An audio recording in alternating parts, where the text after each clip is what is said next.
Okay. Testing. Hello. Okay, testing. Hello. Hello.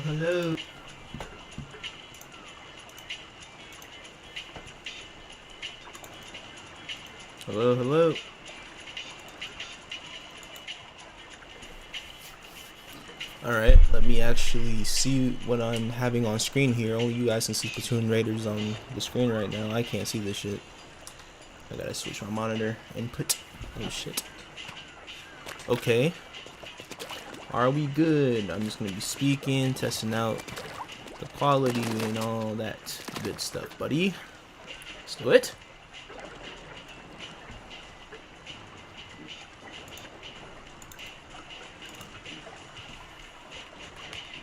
Oh, testing.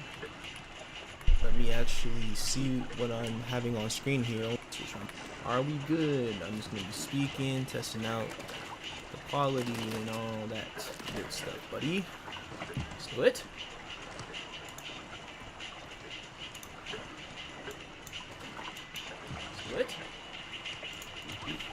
Okay.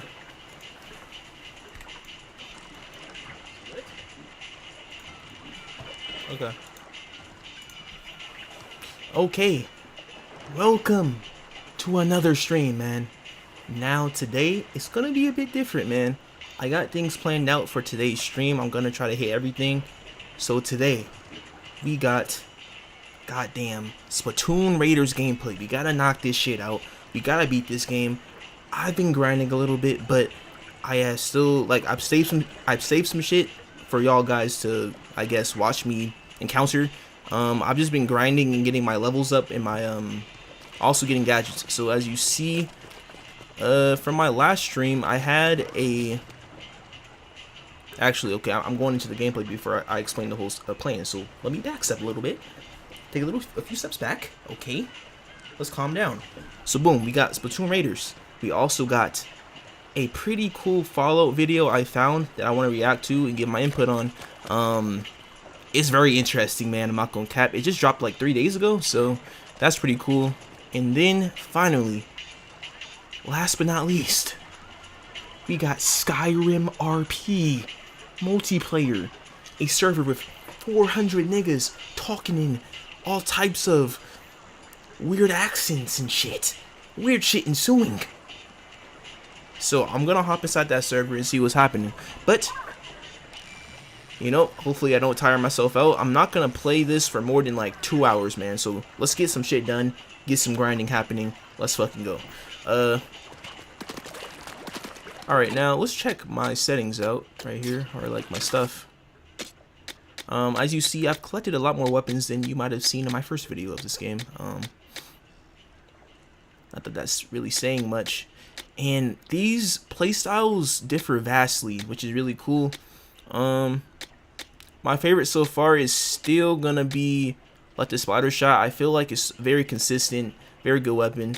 Second would be Slosher. It does hella damage and shit, but it's still a bit too slow for my taste, so I don't know if I'm gonna stick with that. I'm really looking forward to using the dualies in this game, but I haven't been able to use them yet. It's just been curtains for that shit, so we gotta figure out what's going on. So yes, I am on the manhunt for some dualies and also just trying to level up my character right here.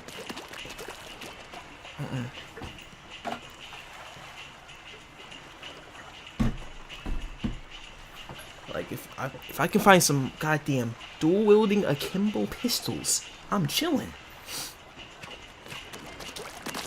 Okay, what is this? Okay, we have multiplayer here.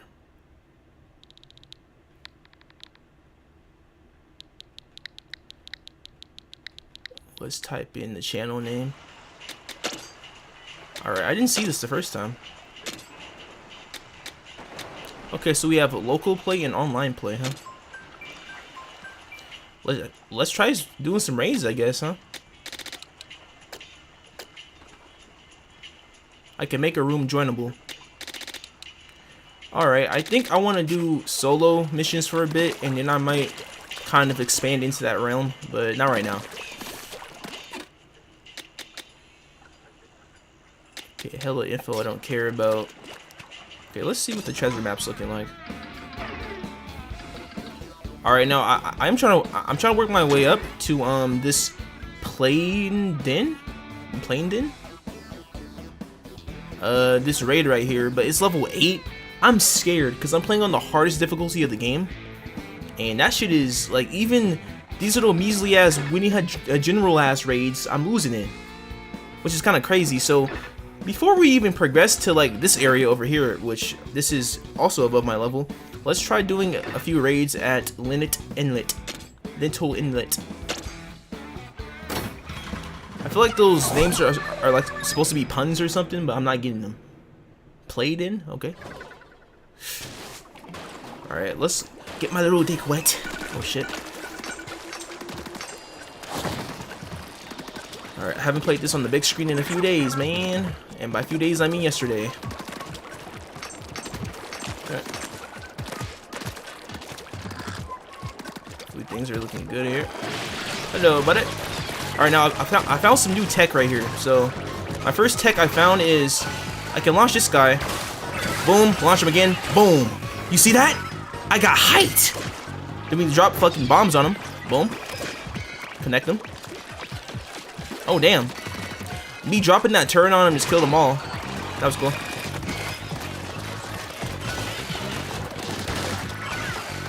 Okay, that just drew his aggro.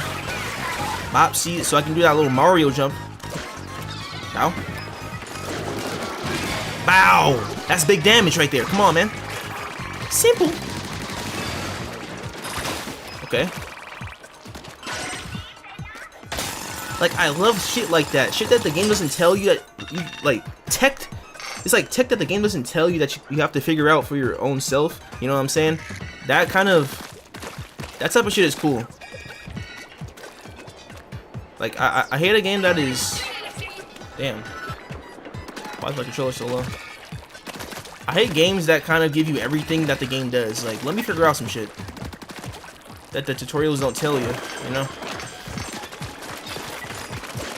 Yeah, I like that impact of dropping that turret literally fucking destroys them.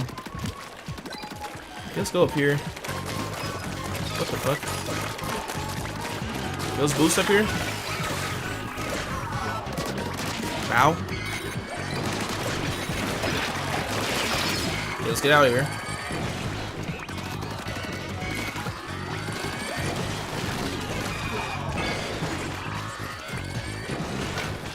Let me turn out of the way. Holy shit, bye. Take him self-destruct.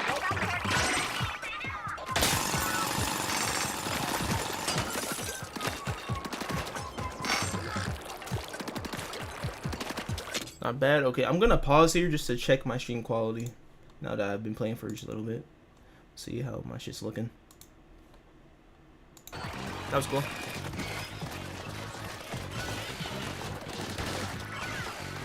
Okay, that just drew his aggro. Bop, see, so I can do that little Mario jump. Bow. Bow! That's big damage right there. Come on, man. Simple. Okay. Like, I love shit like that. Shit that the game doesn't tell you that you, like, tech. It's like tech that the game doesn't tell you that you have to figure out for your own self. You know what I'm saying? That type of shit is cool. Give me a quick second. Okay, I gotta see what I want to do here. Might do the stream like this. I might do it like this instead. No green screen. I'm not liking how unprofessional my green screen looks. I'm not gonna cap. Like, it fades in and out of my body, and I can't really. It's not really blending, man. I need like a true green screen.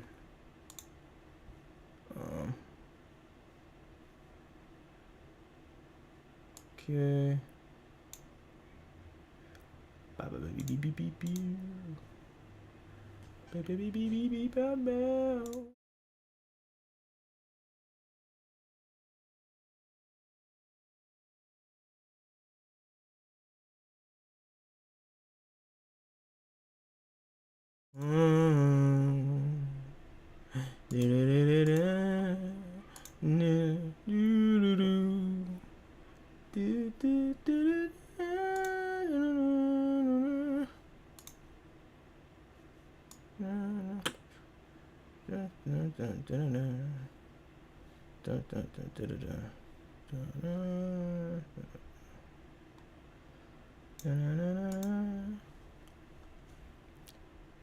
Okay.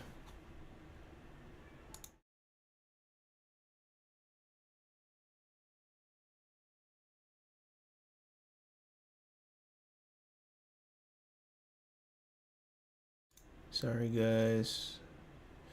Sometimes this shit happens. Boom, boom, boom.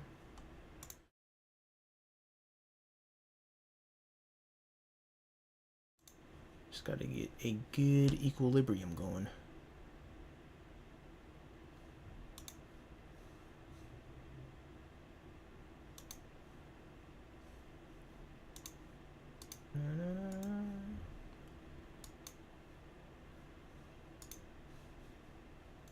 Just gotta get a good equilibrium going. Okay. Oh shit, I'm about to get backshotted. Goddamn. Okay. Wow. It's getting hot in this bitch. Holy shit.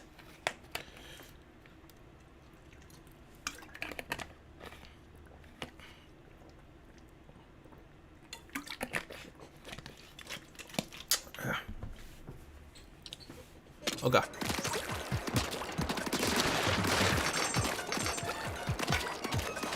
Knock the fuck in, brother.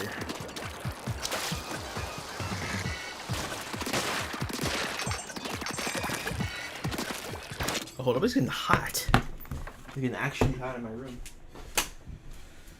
Holy shit. Let the breeze hit me, please. My ass cheeks. Something. This is unbearable. Whew.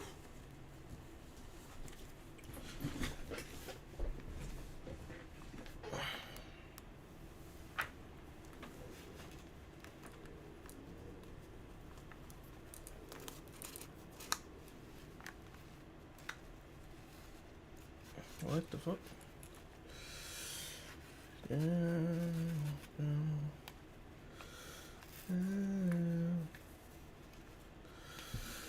Okay. Alright. Hello there, sir. Boo! Okay, that actually exposed his entire existence. That's just gone. That's crazy. Okay, well, I guess that's one way to take down that nigga. Holy shit. Alright, should be good. Little boost. Boom, boom, boom. Aim that shit. Bow. Oh, okay. That shit don't got range like I thought it would. Ooh. You're punching my shit, huh? My fucking technology, nigga. Come here. Bow.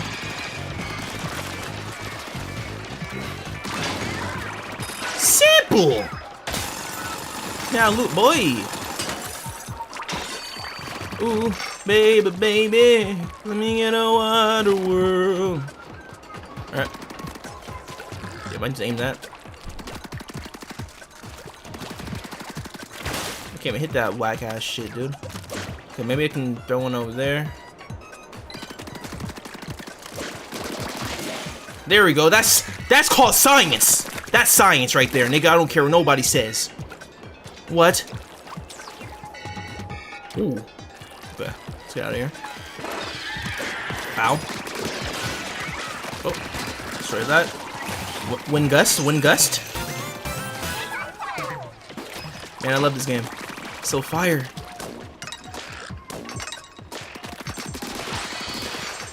Seeing like playing these maps over and over again, it doesn't get old. Like it's very replayable, and like there's an incentive to go back onto the maps and kind of play them again. Okay, hold up. Hello, hello. I'm out here. Fuck him up real quick.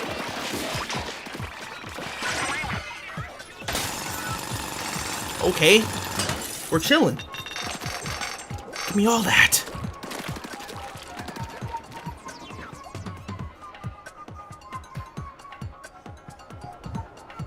Funky in this bitch.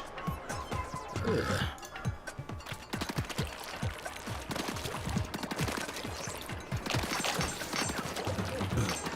Alright, now. I kind of fucked this up the first time, so I gotta... Well, there we go. Double jump, baby. And everything feels so crisp and nice like. Ooh, a clean charger, okay. That's a new sniper. Boom. Boom. Boom. Oh shit. Let's bounce that one out here. Take that, loser. Simple. Oh, he's not dead? Yeah. I'm liking this gameplay loop.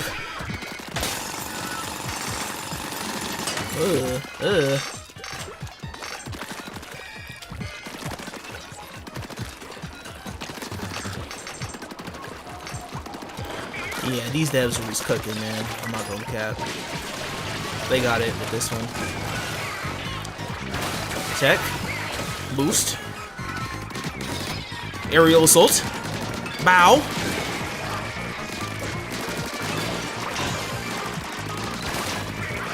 Fucking wonderful, man.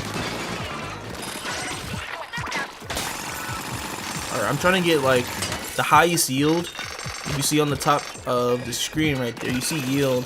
So as you keep collecting eggs past the point that you need for the crystal, the more eggs you get, the higher currency you'll get from the crystal once you break it. And just from the other crystals in general that you pick up throughout the map and shit, so... You know, they kind of reward you for staying in the map longer. But then that kind of also runs the risk of spawning in anomalies, which are good in a way, but they could be hard to do and that could risk you losing your run. So you gotta be careful with that shit, because they are a bit harder than the other regular type of crystals. Now let's do this one. Come here, please. Man, that has range. Okay. Okay, I think I'm about to be at max yield though. See, like that red crystal over there is called an anomaly, so we're gonna go over there and see what the fuck's going on with that shit. But usually anomalies spawn a bit harder enemies that take a bit longer to kill. So you gotta be pretty strategic on which anomalies you actually do engage in. Like this is changing to an anomaly right in front of my eyes. What the fuck? Oh my god. This is a bit more fast paced.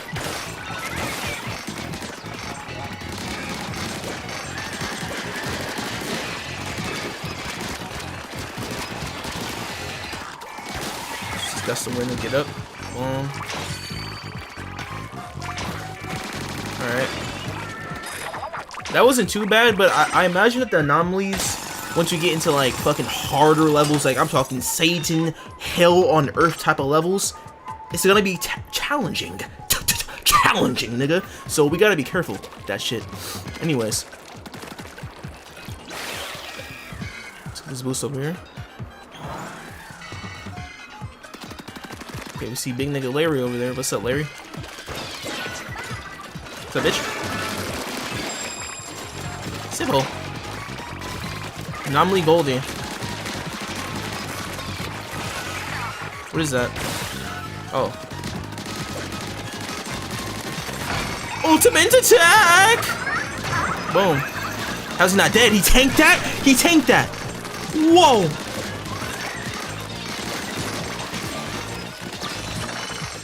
Oh my god, bread. Bread and crumbs, nigga. That's hella bread right there. Are you kidding me? Are you fucking kidding me? Holy shit. We're in this bitch. This nigga tanked the nuke, man. Okay, found another weapon right there. Alright, I want to knock out this last one right here. Oh, hello. Hey yo! Oh, boost up here. Boom. Get the high ground and whatnot. Boom. I wasted those. I didn't let them fly down far enough. Yeah, being in the air in this game is very good. Like, it's really fucking good. Okay. Let's keep on going.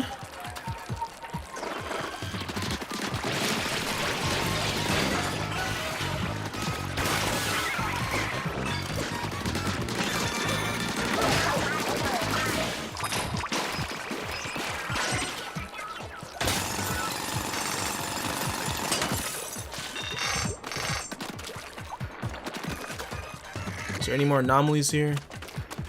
Not yet? Okay, I think I'll leave. I'm gonna hightail it out of here.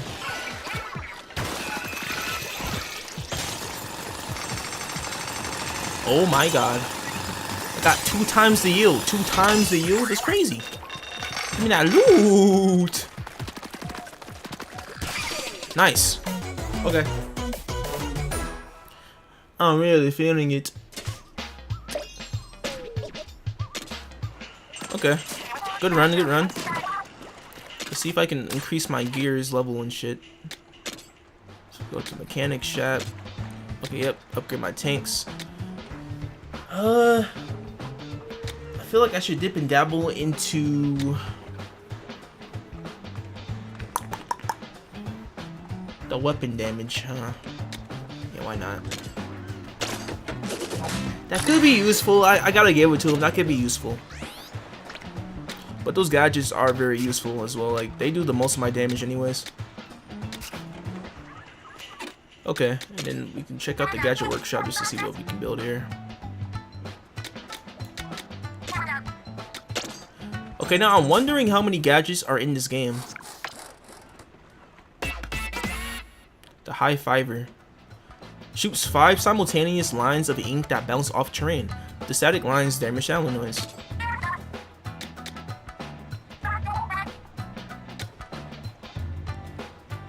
See, I like the turret's explosion and shit, but I gotta kind of experiment. I might like this. I don't know. Let's see. Change outfit style, huh? Okay, so like each...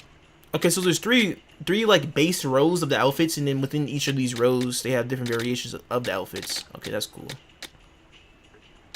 Okay, so I got that little Metal Gear Solid 3 drip to it. Okay. That's what I like to see.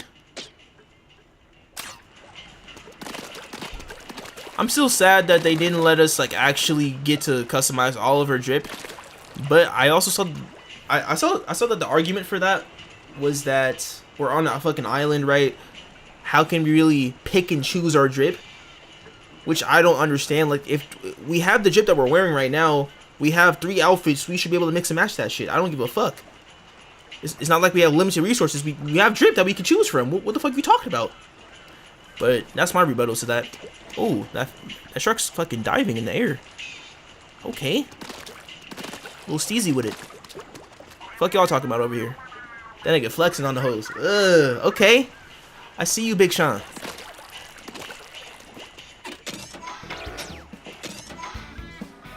Fucking flexed on him. Let's test out this at least. Don't know if I'm actually gonna use it because I'm pretty happy with my build so far.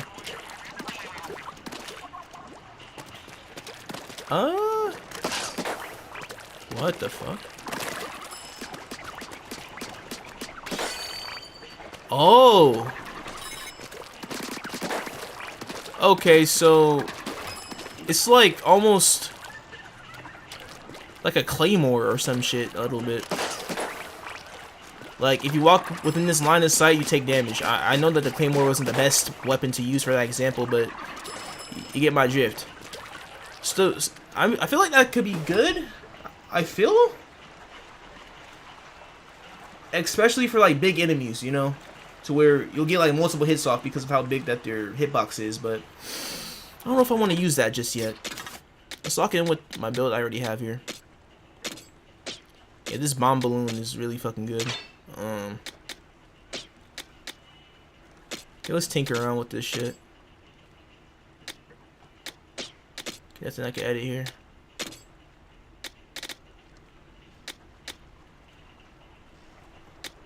Got that duration up there.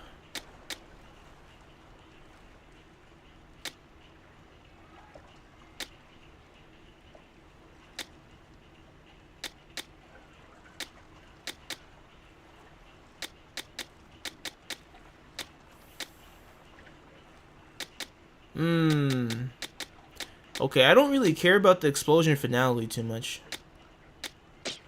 Okay, so what's my build so far?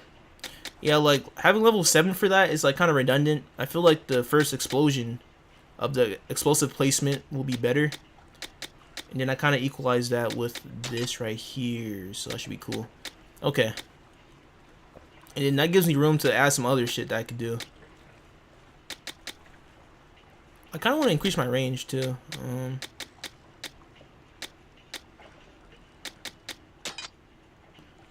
Yeah, that's cool. And then...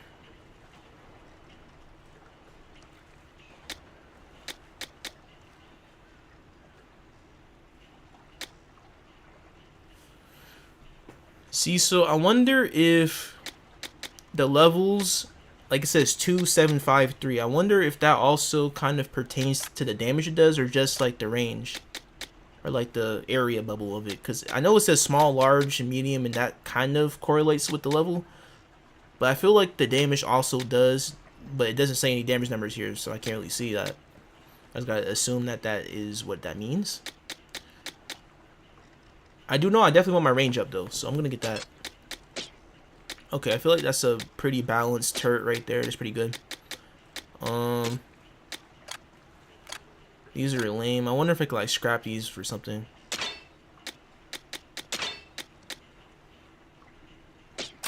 Okay. See, because this turret does 600 on the fucking placement. And has hella range now.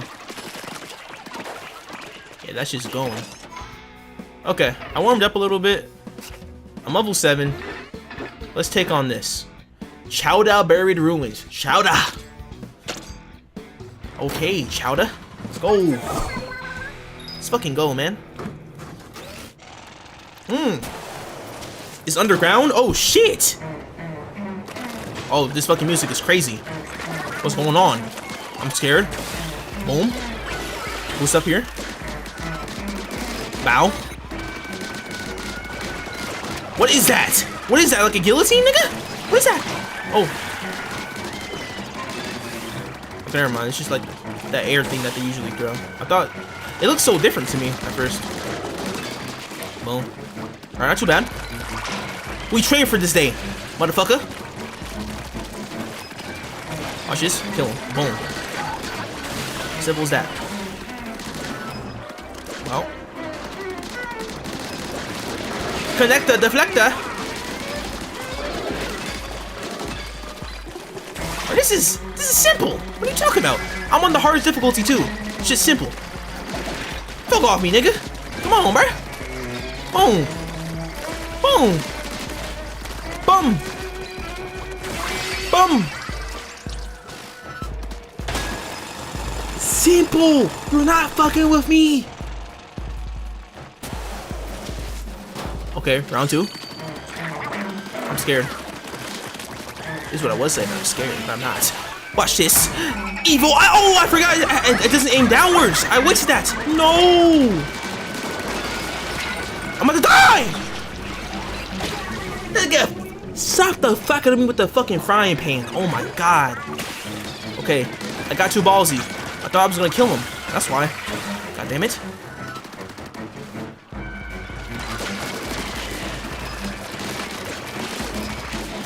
Okay, it's alright. Hey, sometimes we take L's in life. It's okay. Ow. I wonder if he blocked that. Okay, he definitely blocked that one. Oh. Oh, that fucking slinky. What the fuck? Kill him. He's really bad. That's a bad guy. I don't like him. Combo. Boom. We got the high ground.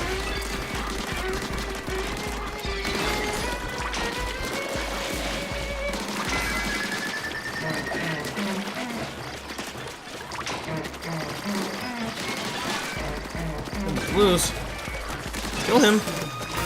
There we go. There we go. Level up. That's what we like to see. Okay, now I did die once. I feel kind of lame. I lost 2% aura, but I still got that 98%, so we're chilling. Minced scrapper. Oh shit.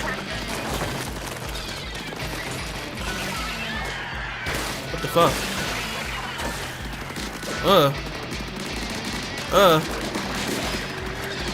Take that. Oh yeah. Oh yeah. Ultimate ability. Oh my god, that fucking chunked him. I don't know what he's doing.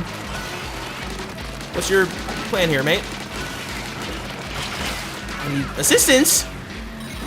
Snipe him. Boom. Easy snipe. Easy. Oh shit. He's coming. Oh shit. A scrapper. Okay, I'm barely hitting this guy. Woo! Get out of here. Wow. Oh.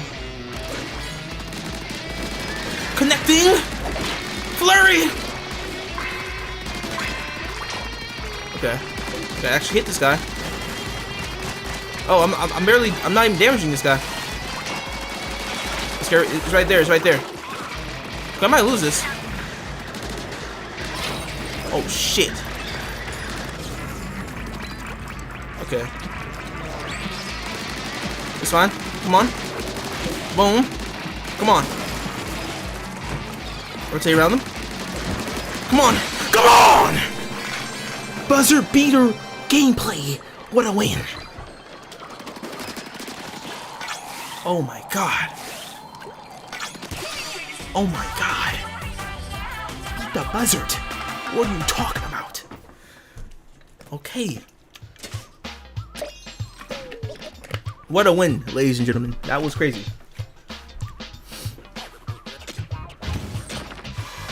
That was hype. Sage's Bracer. Oh shit. Okay. Yummy. Long range, huh?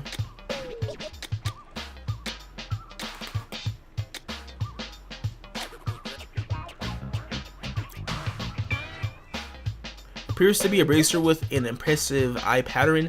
It's narrower than it looks, so it must be hard to fit one arm though. So that could be for like a bigger individual. I don't know this game's lore. I don't know. Looks like we missed a radar ping or two in the beard runes from before. I can't make up my mind whether to push on or retrace our steps. What do you think? Huh, you're pretty worked up about this for a guy who wanted to pack up and go home. You got it all wrong.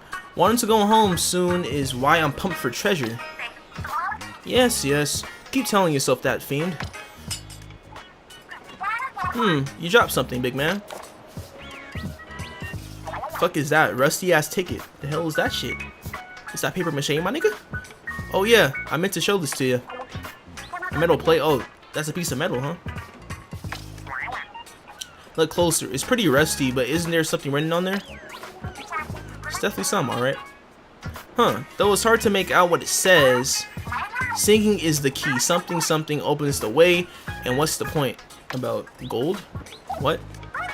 Whoa, gold for ill? Say more. What else is there about gold? That's as much as I can read, but any hidden gold is worth going after, right? I guess so. I don't know. I found the plate attached to the bot.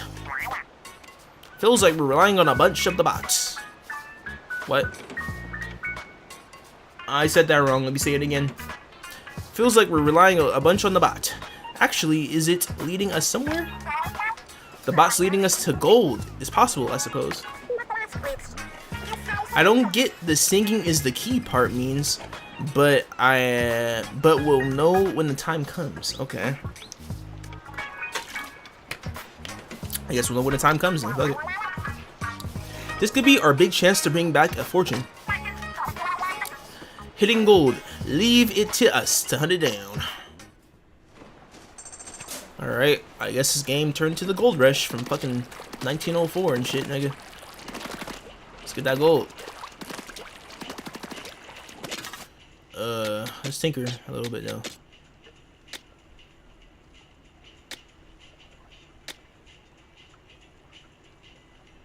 Okay, I don't want to use that just yet. Long range, that will be good for like the sniper build, but I don't got a sniper that I want to use.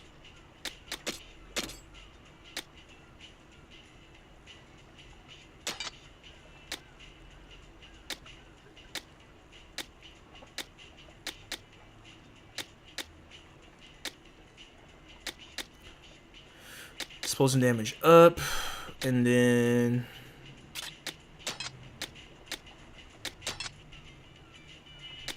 nice. Okay, that's pretty decked out if I don't say so myself.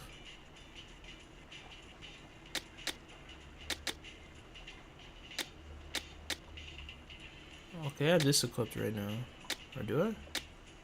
No, I have this one. Got the range up by 60%. So, you know, what does that matter if my shots are not doing, like, a lot of damage, though? That's the question here.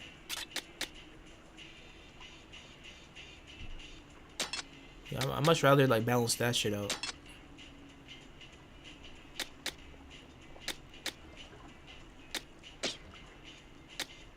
Okay, I feel like that's a better build that I have. It's pretty good. Okay. Let's upgrade a little bit. Weapon damage.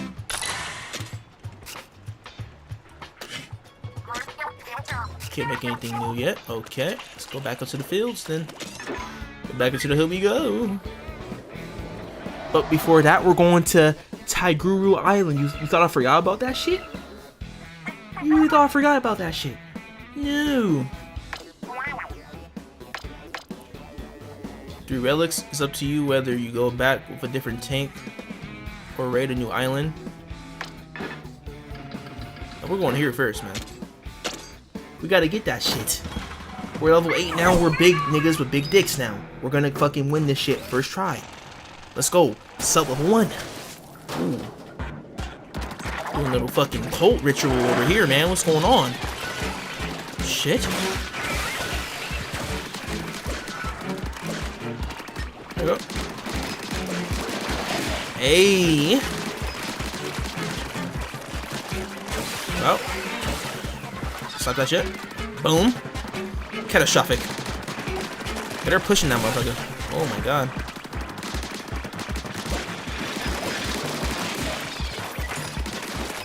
Not bad.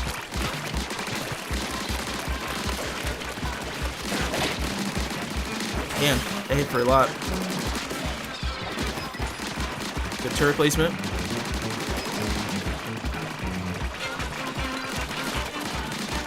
Let's keep throwing them at me. Holy shit. God damn, hella burgers and shit, nigga, with cheese. What's going on? Oh. Got that shit down. Yeah. Oh. Boom. Damn, he has range. What? Okay. Bro. Baja, please.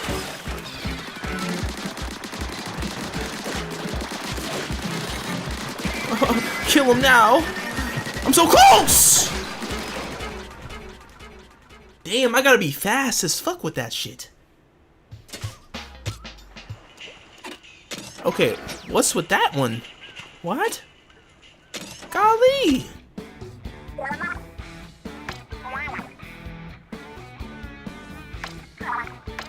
They're not too tough, man.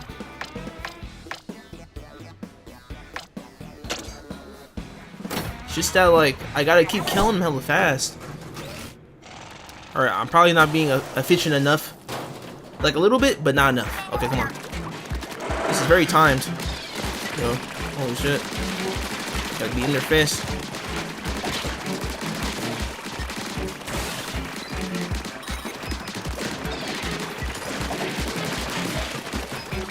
Okay, do this thing. There we go, there we go, there we go, there we go.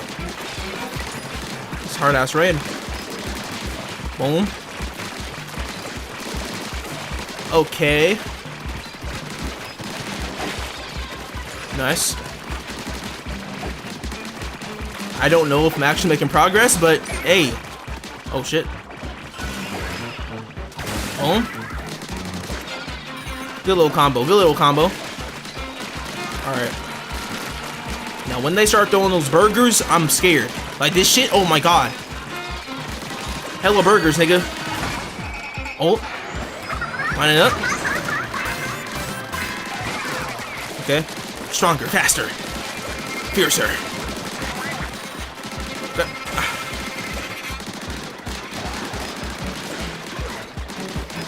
Nope. Nope. Nope. Nope. Nope. You missed, bitch. Ugly. Okay. Ain't no way this is not enough. Ain't no way.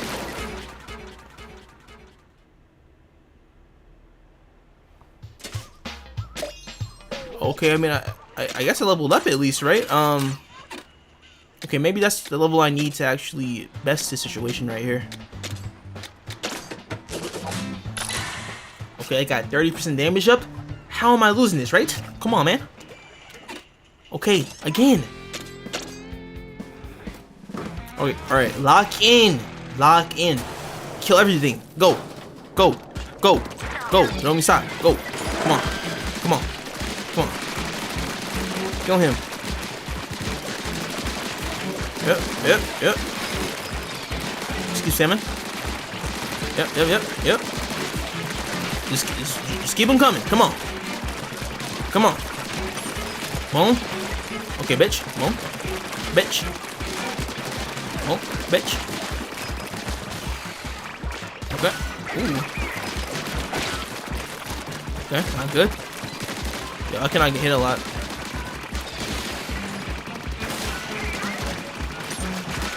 Oh shit. Oh shit. Oh. Holy shit.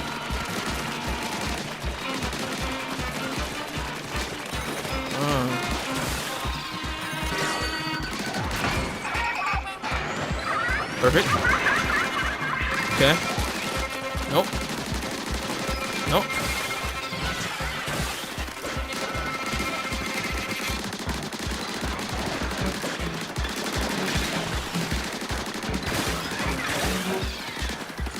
Yep.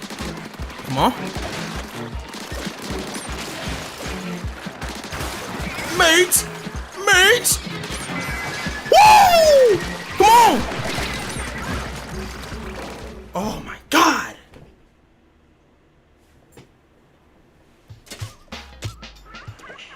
Okay, I mean, at least I get XP every time I play this fucking thing, so I can just keep playing until I beat it, I guess, eventually. But shit, this is hard. Golly. What the fuck?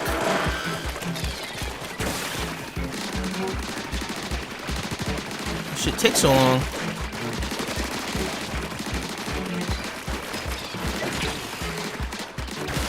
But it's fine. Well. Okay, I'm not using gadgets good enough. That's why. I'll be using them every second.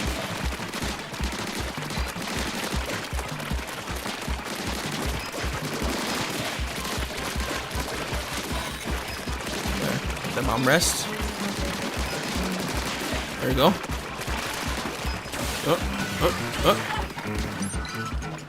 Oh my god. Ah, no ink.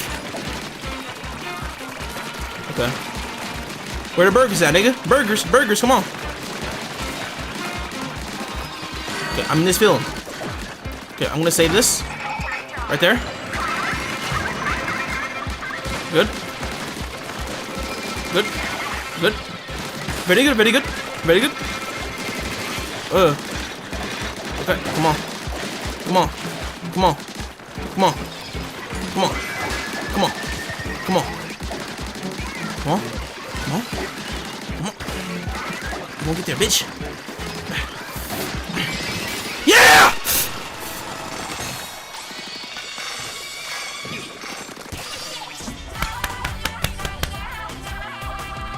Holy shit.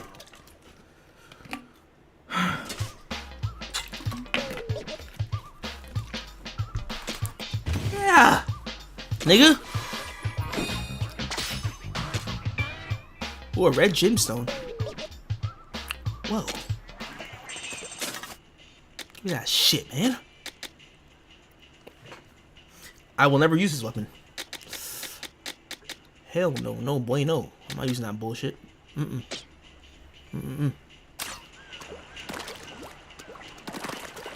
Okay.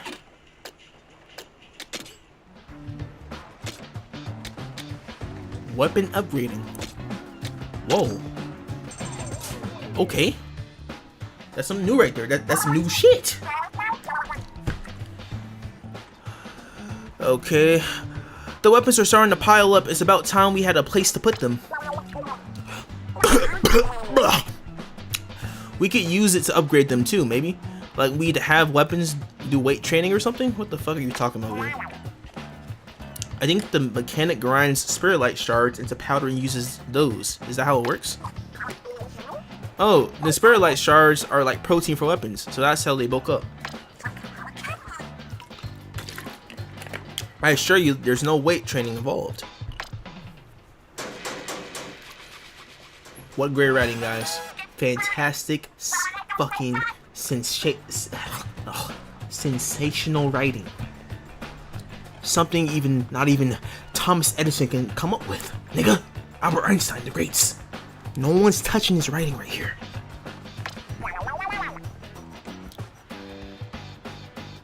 Okay, we got the weapon stash.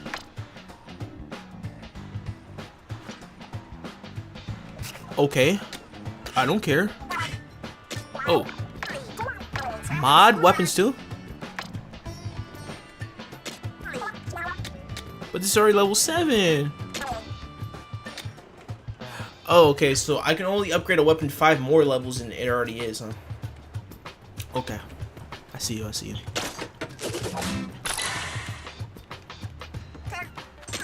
Okay, I mean, I got hella brand, why not? What? Come on, man.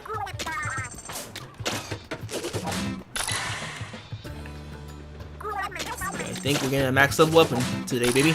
Max level, baby. Level 10, baby. Sexy. So that's maxed out. Okay, now what can I do with this? This Ink Pro. Okay, that's it. It's not too bad, I guess. Right? Let's see the damage here. Okay, I should be fucking nuking people. Okay, 84. That's pretty good. Pretty fucking good, if I don't say so myself.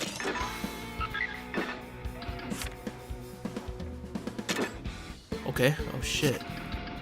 Okay, let's go here. Chowder.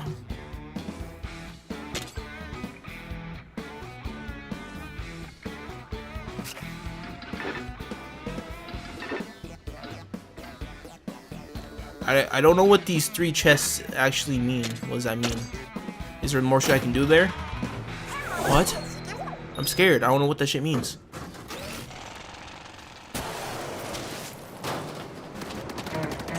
I'm doing the same thing, right?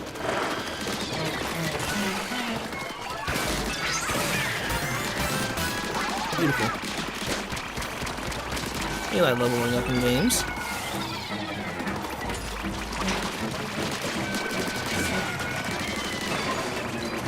Okay, flaming niggas. Ooh. Ooh. Yes, we like to see that. Yes. Yes. Oh God. Let the fear of God instill within them. Oh. What the fuck? Oh, backshot ass bitch. What the fuck? Where'd he come from? I don't know what any of this shit means. Oh God. Woo! Boost some dreams. Okay. Chill over there. These fucking eggs and shit. Oh yes, I love ovaries. Ooh. Okay. That was pretty fucking fast, wasn't it? This music bill, hold up.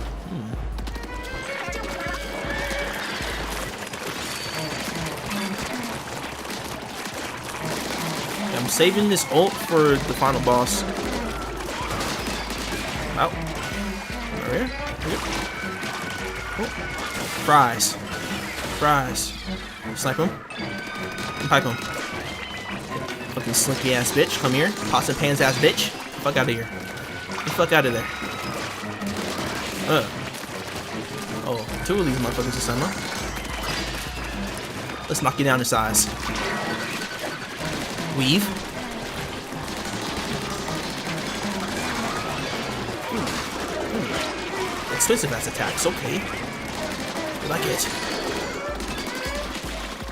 Disgusting.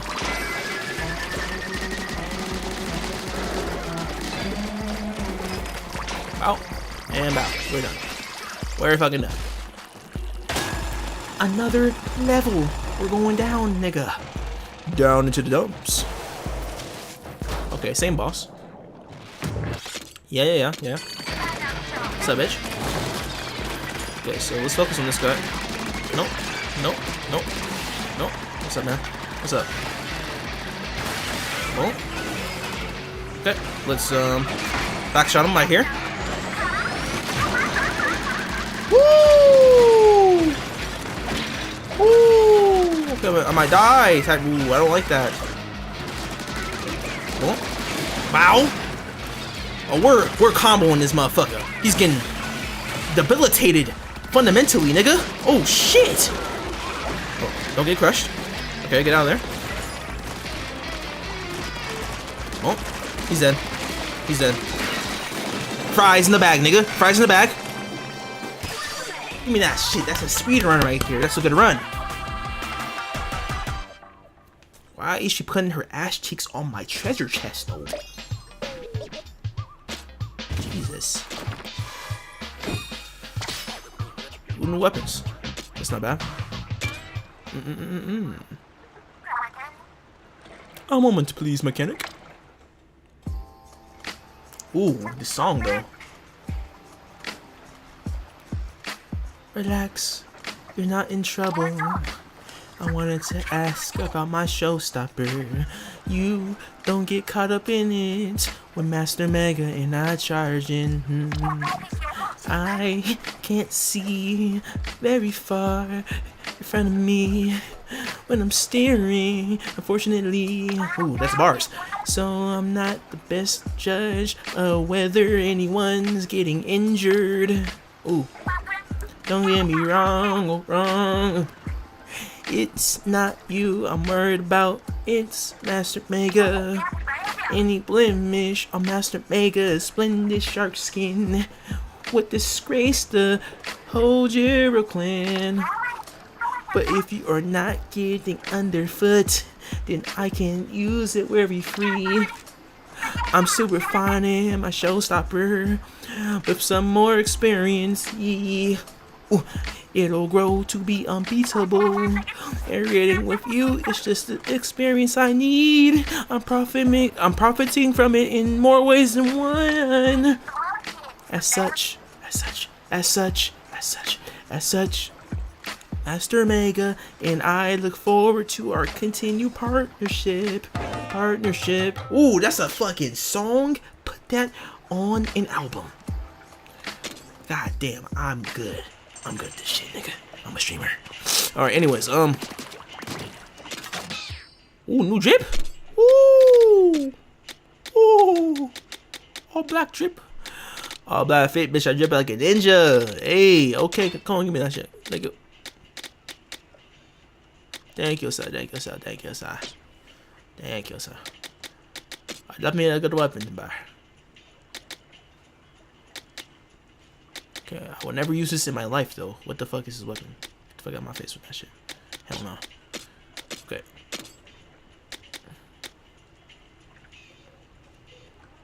Oh, what the fuck?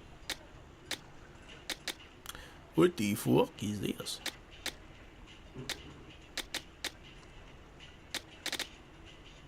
Okay. That's it.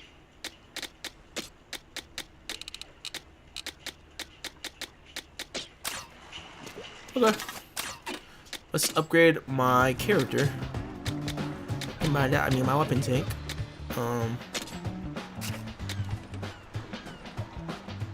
Damn.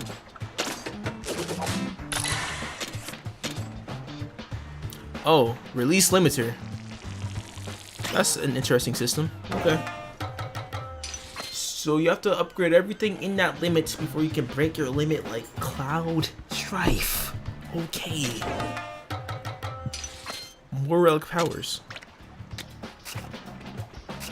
Not too shabby if I don't say so myself. Okay. See, but what is this blue shit? What's the blue and red chest for? What does that mean?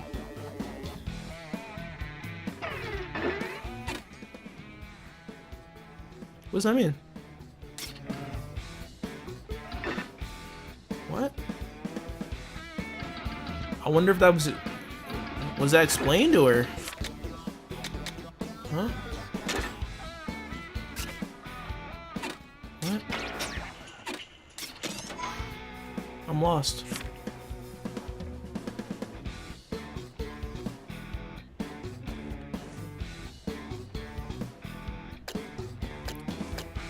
Okay, I feel like I'm overthinking this, yeah. There's no way that they put some complex shit like that in a Nintendo property. In a Nintendo game? No, it's straight for kids. They eat up like soup, nigga. Baby-fed food to you. It's not gonna be hard, so I'm not gonna even overthink that. It's probably... It's way more simple than I'm thinking it's about. It is.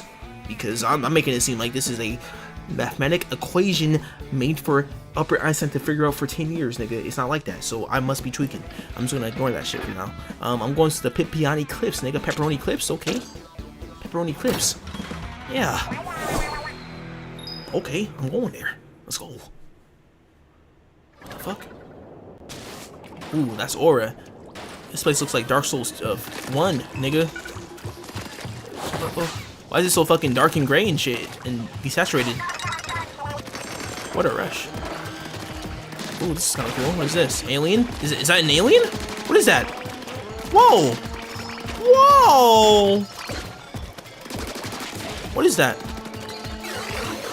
Whoa! That's a fucking... What the... Okay, so you have to bait it, huh? Get out of there. Nigga, they got UFOs in this bitch before GTA 6? Wow. Ooh, that's clean. I like that. I like that. Put that shit in Splatoon 4 immediately. That's clean. I like that. Fuck, a little boost. Ugh. That's swaggy. That's tough, man. That's tough.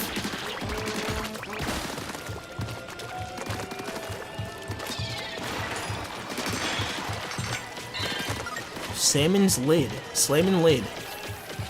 Slamming salmon lid. Boom. Boom. Oh, a fucking bad dragon. What the hell is that? Whoa. Okay, his tail. The fucking tail. Boom. Fries. In the bag. Put them in there. Pussy. Ugh. Ah, shit. Yo, these boosters are really fucking cool. I like that. I don't even know if these were in Salmon Run. Were they? Probably not. This looks very new. Like, this shit feels nice and clean and crisp, like Sonic the Hedgehog, nigga. Boom. Nice. Look at that movement.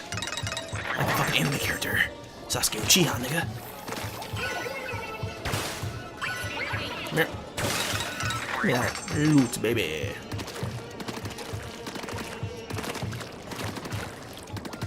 Oh, fucking slinky ass bitch again.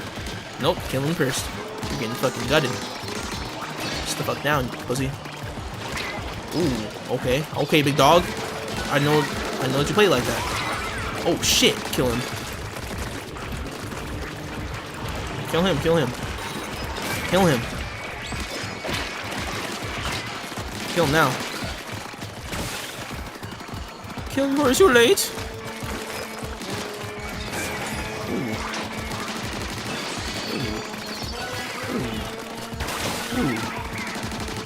Sit down, bitch. Hey, fucking pot lid, nigga. Trash.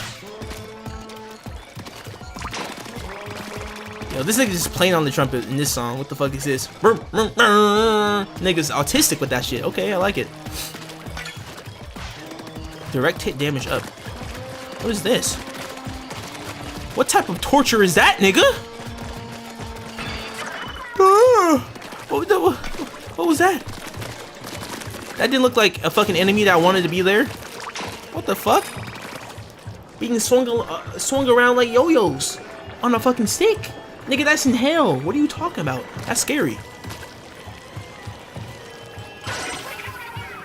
And then has this demented-ass music playing in the background. Where am I right now?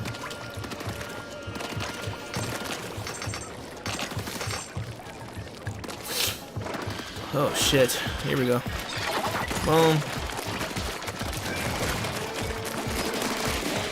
There's something wrong with this place. I don't like this place. Get me out of here.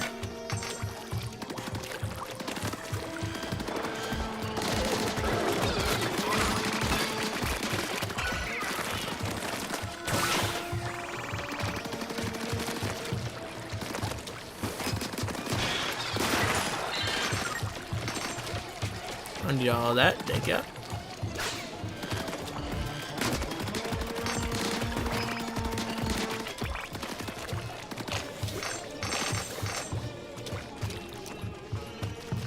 I'm looking for some treasure right here. See if I can find.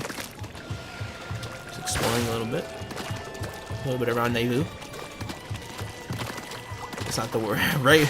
A little bit of reconnaissance. I meant to say. What the fuck am I talking about?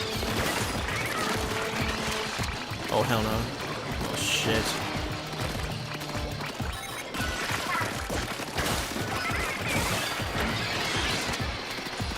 Okay, how about you take all this, nigga. Take all this, nigga. Come on, fries. Woo! They got my ass with that shit. That was a good one. Hey, I'll give that to you, boy. Oh my god, I will give that to you. How can they fucking see me like this?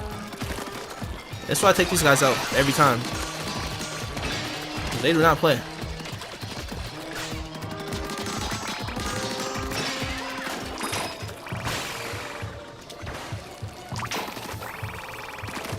Okay. Not the best first run in this map, but we'll take it, man. At least we survived, you know? I'll do better. I smell Shreza. Should be the last one, huh? There you go.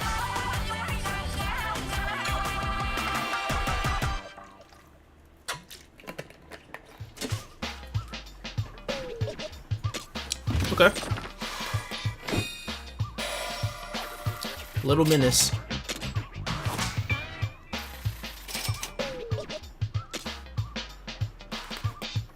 Mega Power Egg Collector.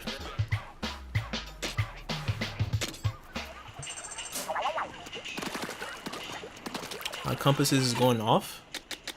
Whoa. What could that entail?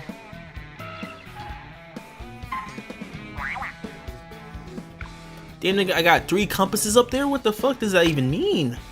What? Okay, I'm gonna figure this shit out first. Hold up. You know, I like spreading my raids out, going to different landscapes, seeing different colors. I'm not trying to stay in hell like that. That place is filled with demonic energy that I do not fuck with, nigga. I rebuke that in the name of Splatoon Raiders, nigga. Okay, no, come on.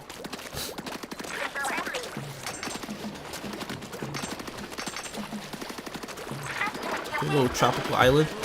Same as enemy type though. That's just scary.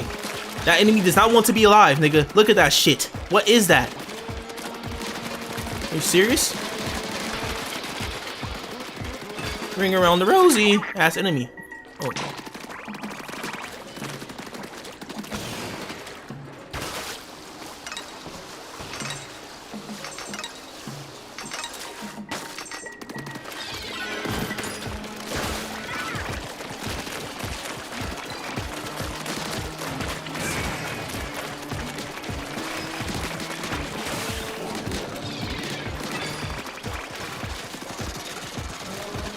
Nice.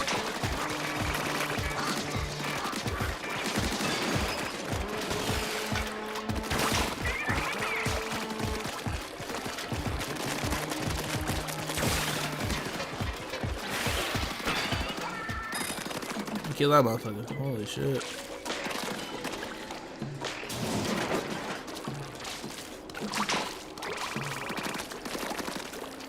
Okay, I'm kind of getting back my movement I used to do in Splatoon 3. But I still got some time and shit that I gotta put in to really get back into my bag. In terms of like movement capabilities and shit, you know. But like I used to like go up to... See, I'll do this. Like I'll go into a wall and then kind of jump off of it. But I'd imagine this is not really as useful as I would imagine in this game, since it's like single player.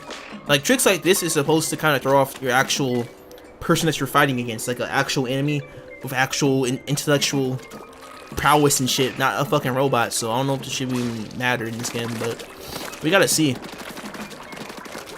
Cause hey, you never know. Like good movement could really make a difference in this game.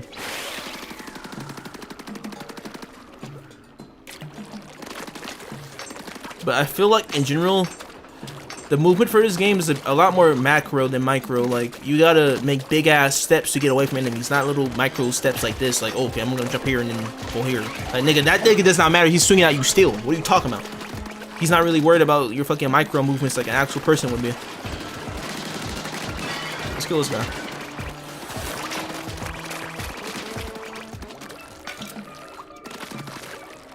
See now, if this was like PvPvE, like a fucking extraction shooter, that would be a bit different. Because just by their nature, micro movements like that, like little jumps and dashes, is literally supposed to be like mind games. Almost like you're fucking boxing somebody. You might fucking feint, throw a little feint punch and then go for the left hook. You know what I'm saying? So it's like the same type of philosophy to that shit. Okay, oh,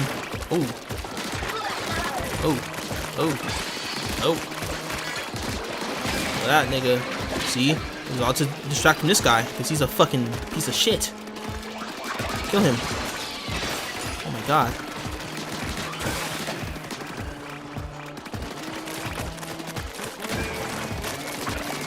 Wow, 1,000 damage, that's pretty fucking good, isn't it? Oh my god. What is this guy? Hello, who are you? He has a little fucking asshole on him. Okay. Weird ass enemy type. See this?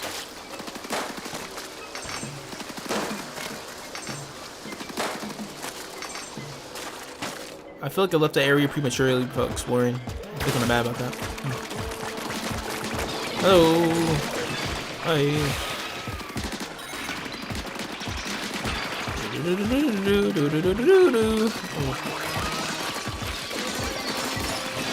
Kill him. Kill him dead. Okay, let's see if I can go back here. I don't know if I can. Probably not. Maybe I can, actually. I'll be worth a shot, huh? Sit. Okay, I think I can do it.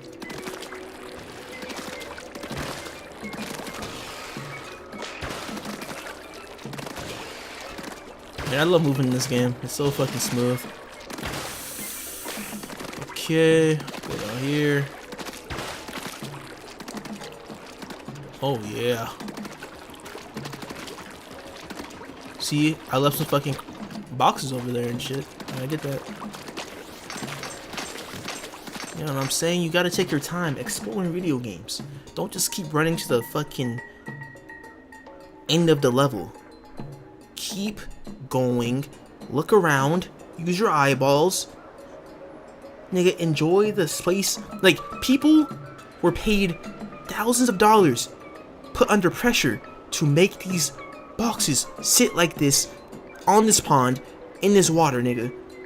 So I'll be damned if I skip over shit like this. I'm gonna get everything in this game because a nigga spent his time and energy away from his wife and kids, wasn't eating correctly, working sleepless nights to make these fucking 4 boxes, nigga. I appreciate your video games, man. Come on. No, come on. Like, seriously. See? My speech gave me that weapon. He knows.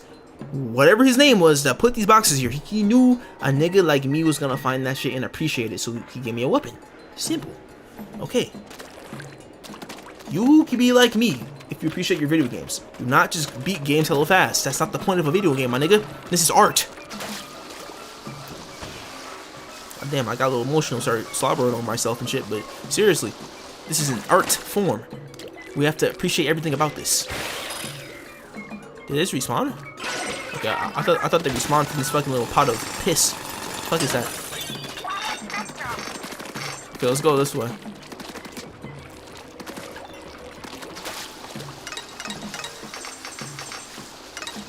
Okay. Yes, sir. Boom, we get all that shit, nigga. Little jump right there.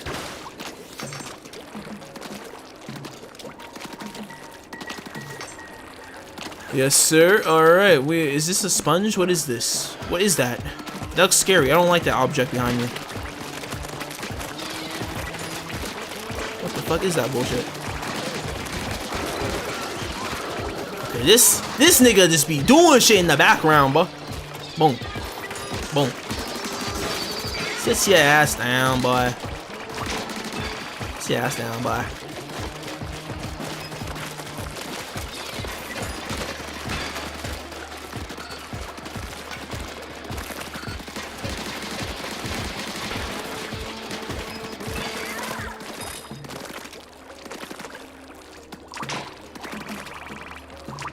Okay.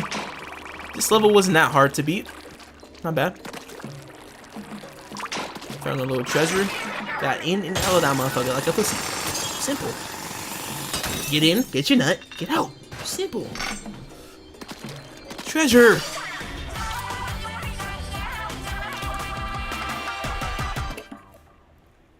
Huh.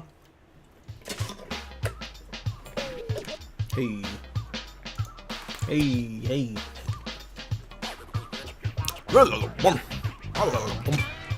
Hey. Going up. Going down. All around. The fucking town. Nigga lost now, I fucking found. Hey. And I'm really about to fucking frown. Hey. Playing this for an hour now. I'm about to play for another hour now. And then after we're gonna react to a follow video. And then we're gonna have a good time Skyrim RP. Skyrim RP. Skyrim RP. BRB. Hey.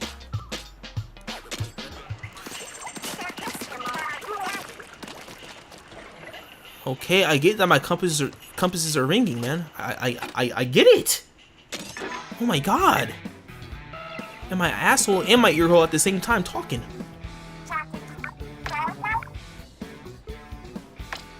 What the fuck?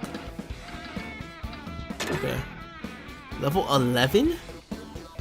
I don't know about that one, Chief. Oh shit.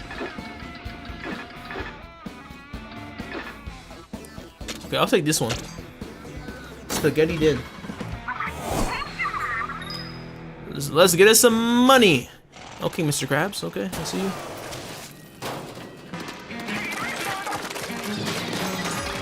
Okay, this is timed. Gotta be fast and efficient with that shit. Gotta be fast, efficient, accurate. Discombobulate. Holy shit, this shit is nutting all over the place. What the hell? Oh my god. Oh my lord. Oh. Oh hell no. Oh hell no.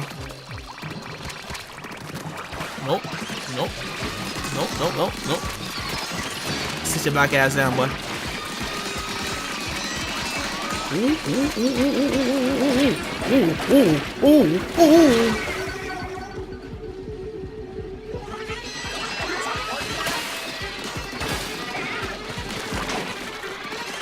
Okay.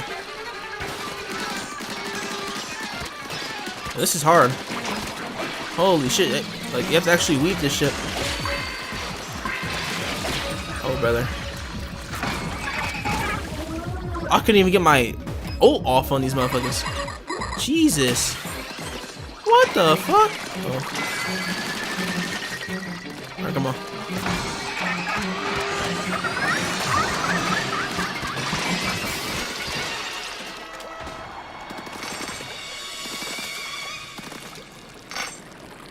Okay. That was a bullshit ass run. I gotta do that shit again. I can't accept that shit. Hell nah, that was trash. I'm not taking that win and just saying, oh, I won today. No, nigga. I gotta do this correctly. Jesus.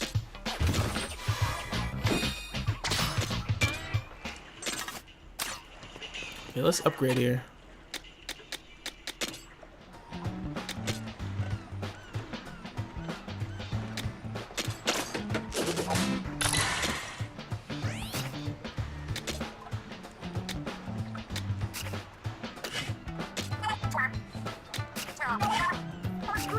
Can't do shit here yet. Okay, another slot is available now.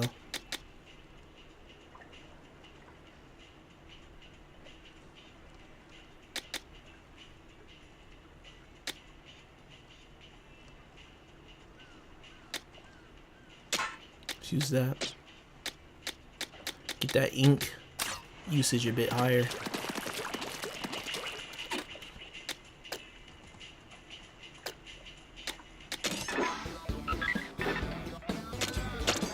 Alright. See, now, I did like how I played that mission, so I gotta do it again, man. I have to.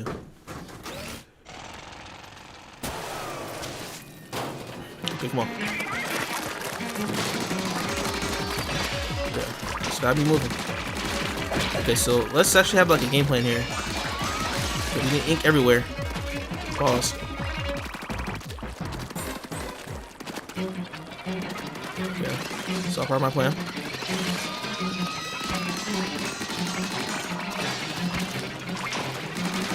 Are they shooting through the walls or something? What the fuck? Oh my god.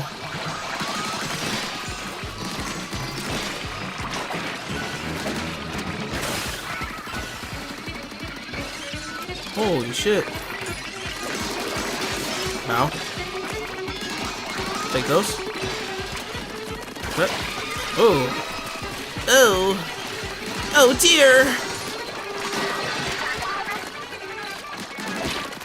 Oh, they're getting out of hand.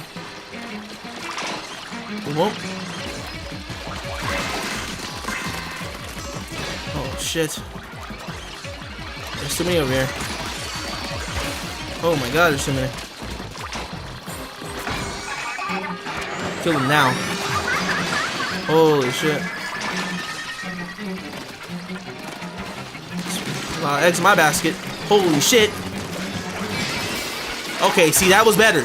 See, that's actual pro level gameplay that I will put on my YouTube clips. Nigga. Get the fuck out of there.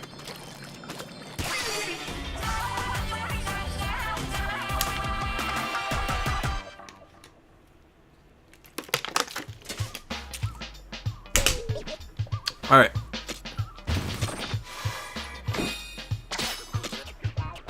Almost had a heart attack saying that sentence, man.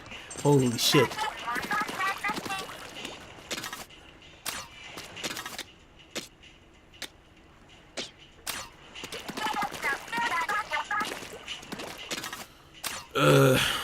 Okay. Let's take on this challenge, I guess, then. We are level 11 now.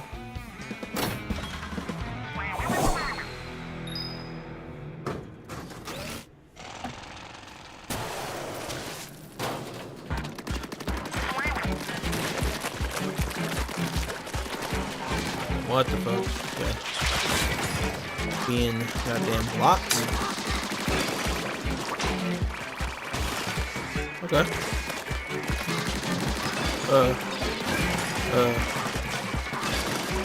Good. So being in the middle of this area is really bad. Get down. Boom. Look at that movement, man. Oh, shit. Oh, he's coming. He's trying to hurt mine. He's trying to hurt me. He's trying to hurt me. He can't hurt me. You can't fucking hurt me. Oh, yeah. Oh, whoa, whoa.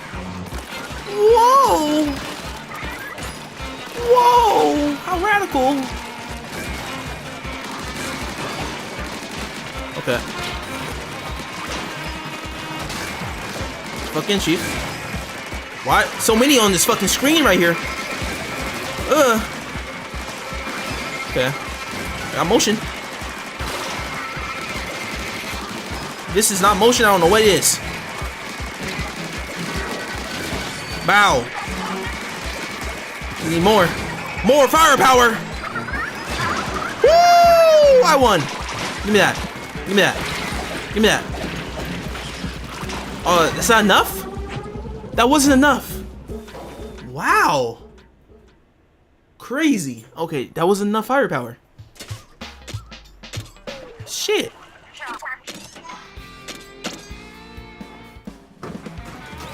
Yo, these raids are hard as fuck, man. Okay. Okay, break him down. Kill him. He's fries. He's fries. Wow. Wow. Wow. I died. Reset that. Nah. First rage quit of the game. No, we're not doing that. Nope. We are doing this with perfection, nigga. Perfection. Seriously, like, hell no. I'm not doing a run like that. That was lousy as fuck. Hella sloppy.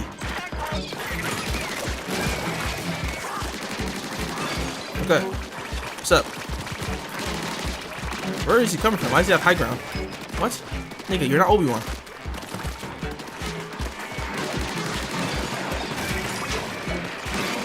Okay.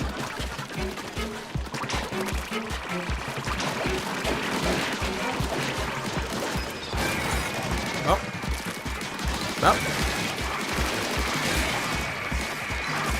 Well. Oh, this nigga. Oh, shit.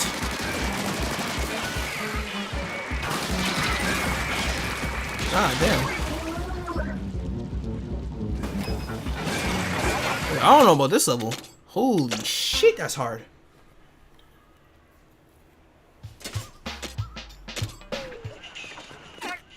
Okay, it really is crazy that I get levels just even attempting a map.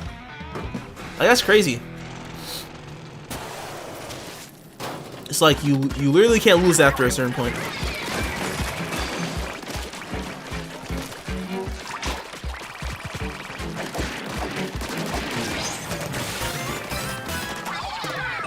Oh, that's insane. What the fuck?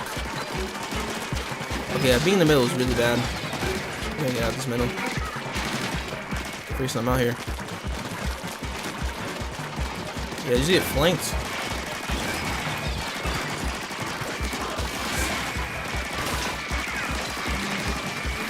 Okay, here's another one coming.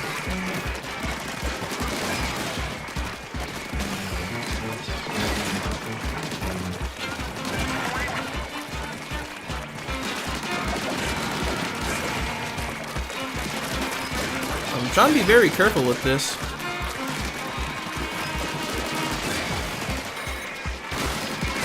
Guy right here. This motherfucker don't miss. Yep, I gotta let this bomb get behind him. Okay, there we go. Okay, let's collect my fucking savings, man. What the fuck?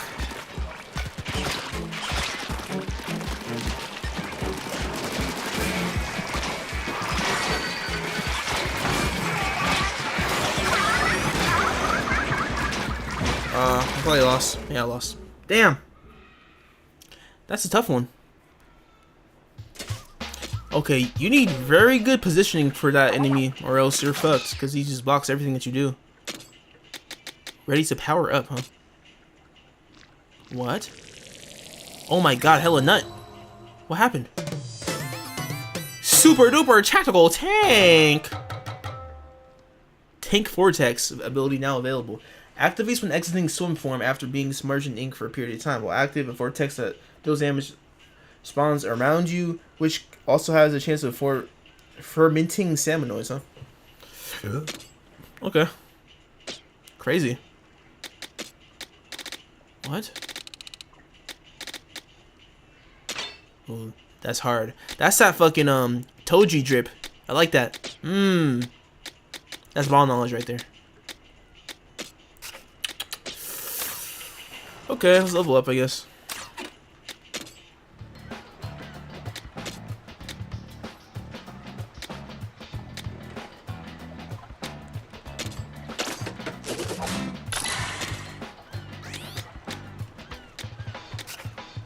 Gadget damage should be pretty good now. Yeah, let's attempt it again. I'm level 12 now. I should be able to beat this. Huh. Maybe my build's not good enough for this. It's like, okay. Let's throw it.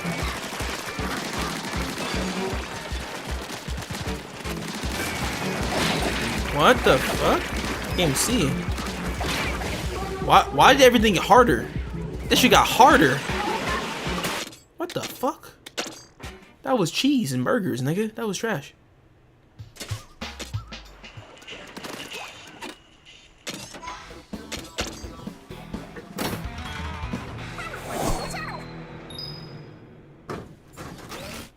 Golly.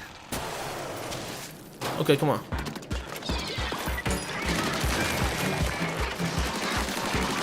Get out of there. They are most definitely coming for my asshole, it seems. Unfortunately so.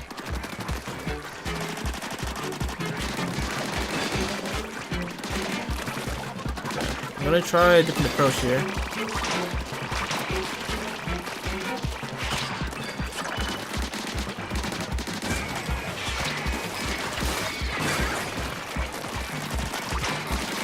Okay, so maybe I break him down and then build the fucking turret. Come on. Okay, get the fuck out of there.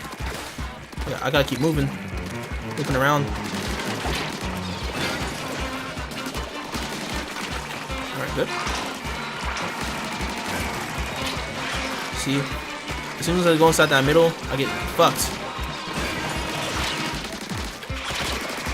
Ow.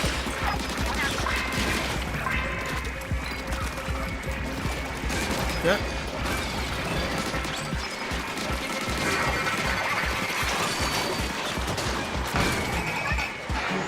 Perfect. Get that shit. There we go. Woo! Oh, don't die. Oh my god, I did it. Oh my god. Oh my god. Oh. That was intense. Bro, that actually took like strategy to do. That was crazy. Holy shit, that was hard. What the fuck? I've never experienced Splatoon gameplay being that hard right there. That was interesting. I hate this color. Ugh. Terrible ass ink.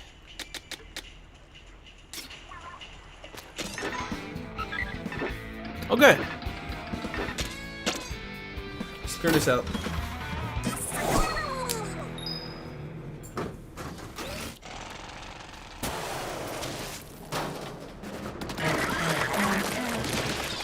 Well. Alright, I imagine that this is a bit easier than what I just played. Oh. Nope, he already thought. Oh shit. Yep. Ah. I'm missing everything. Oh. Oh.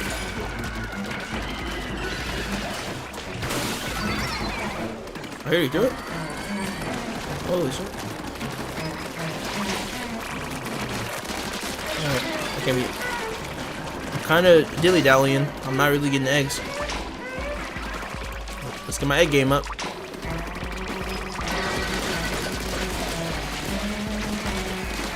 Okay, come on, let's not go.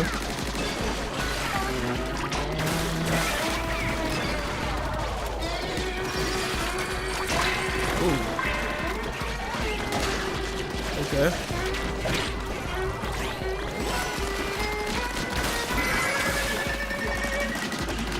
There you go, set. Try that on for size. There we fucking go, baby. That was it? Okay, level 2. I knew that wasn't it. There's usually a boss in these type of levels. I'm scared. Oh. What is that? Big ass double pot? Okay. Let's fuck him up. Good shit, team. Oh my god. Oh. Crazy. Big motherfucker. Whoa. Whoa. Whoa. Whoa. Who do I kill? Oh. Okay. Let's kill this guy. Ah. This is hard. This is fucking hard. Oh my god, my eyes are fucking... What? I can't even see! Ooh. How am I alive?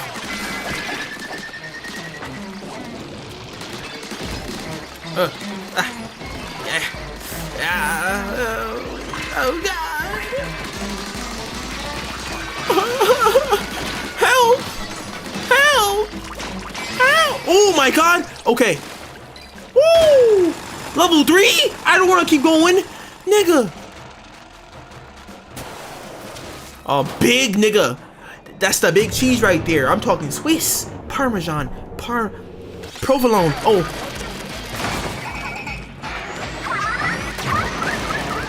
Oh shit! Oh, he's spamming. Oh, he's spamming. Oh, he's spamming. Oh, he's spamming. Oh. Oh.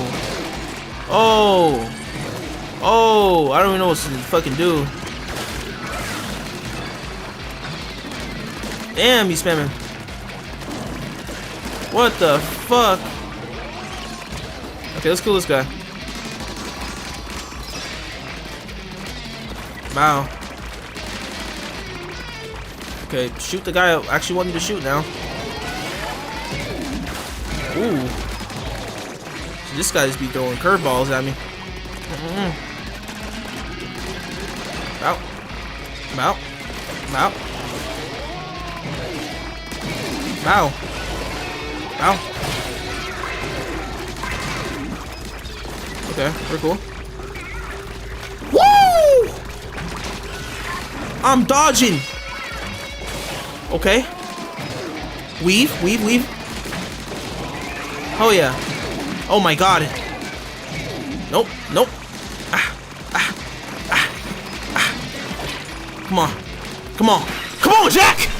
Nigga! Top of the world 1090s! It's Riku. Welcome to another gameplay. We fucking got that shit. Oh my god. Top of the fucking morning, nighttime.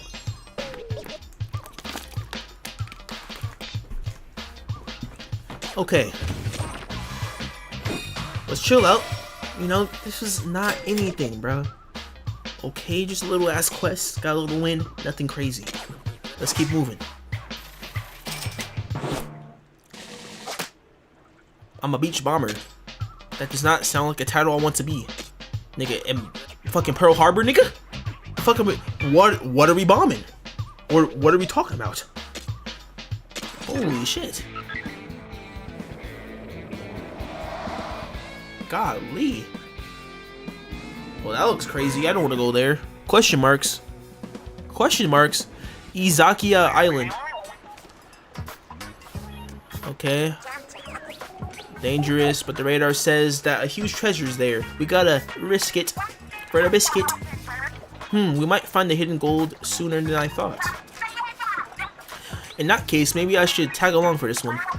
You two are pushovers. Knowing you, the gold will get stolen the moment you drop your guard. Stolen? By who? You don't mean the mechanic here? No way. The mechanic would never. Bitch, I would. What the fuck? I'm trying to get out this motherfucker and be rich and ballin', nigga. I'm fucking Barbosa.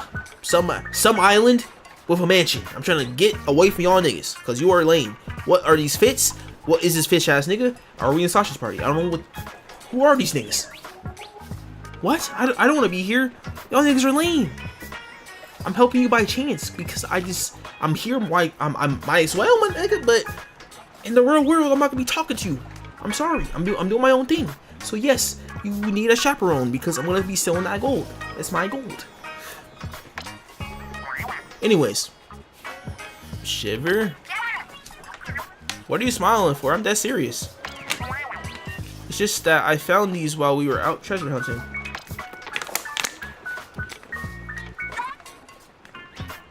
What the fuck is this? What the hell? Okay, we got like family photos and shit. Oh, they must have fell out the chopper. Stuff got scattered everywhere in the crash. These are yours, aren't they, Shiver? Is he right? You really brought along some photos? Yeah, there, you see. Don't take it personally, mechanic. Shiver's just looking out for me and Fry. Quiet, you. Okay, so Shiver doesn't fuck with us on the low. Like, a little bit, she does not fuck with us. I don't know what I did to her, but I must have did something because she does not fuck with me at all. Okay, Shiver. I'm going to keep that in my mental catalog for later. Now then, mechanic. I'm coming along to that suspicious island.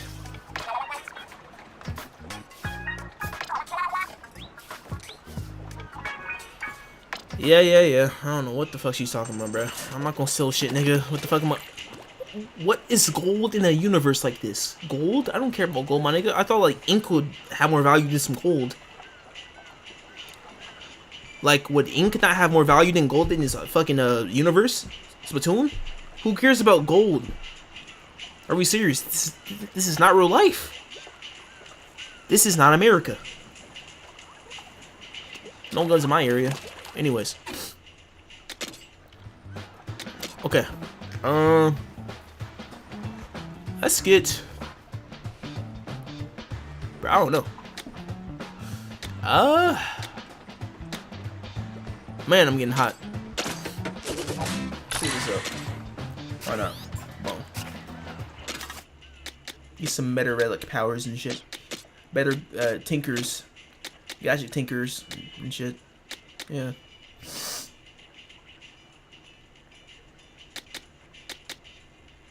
So this 5. Or is there already 7? Yeah, I'll get that.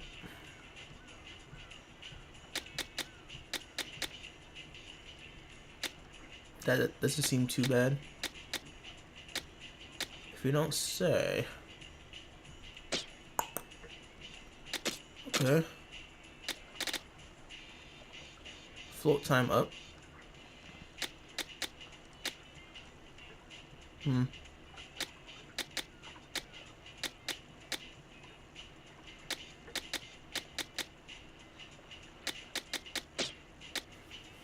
Okay, nothing crazy I can do yet.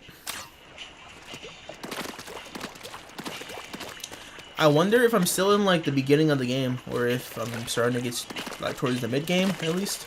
I don't know. Like I am like level 12 or 13 now, right? Yeah.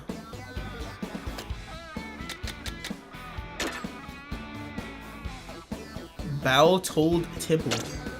Jesus. Alright, here we fucking go. Oh, what the fuck's about to happen in this motherfucker? What an eerie place.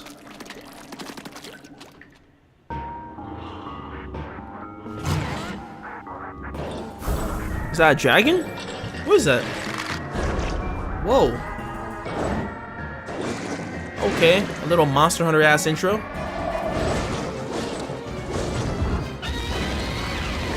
Flappetizer, the Wingbringer. Whoa! Am I in Dark Souls? Woo! What's going on?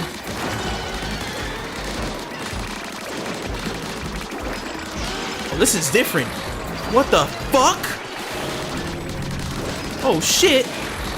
Oh shit, Rick! This is crazy. Oh. Okay, he sure is flying. Oh, he's like fucking Basil Goose from Monster Hunter with that attack. That was crazy. Oh, this is insane. This is insane. This Basil Goose ass motherfucker. What the? Boom. What the fuck is that? What? Oh, he spawned enemies. Insane.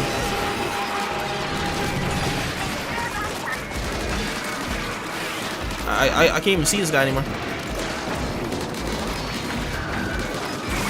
This is hard. This is engaging my brain cells to another corporeal realm. Oh.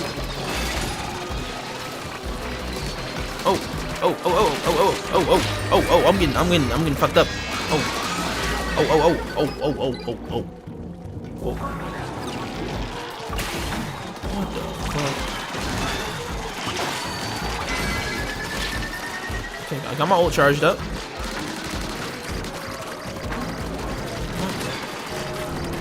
You have to pay attention to so much shit on the screen. Oh. Drill attack. What? What is that? Oh, nice. That was my chance. For what?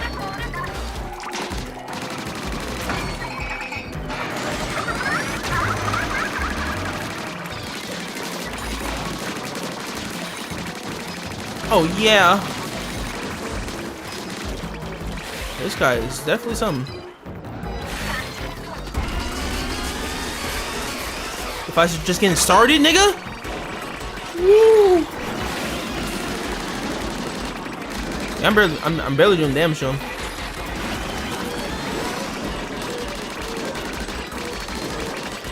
Jesus, man. Okay, get out of there. He don't like my kind. That nigga don't fuck with black people. You don't fuck with light skinned niggas. Oh shit. Okay.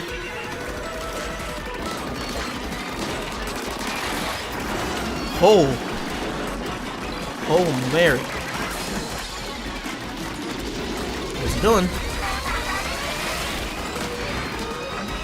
Okay, back on the defensive.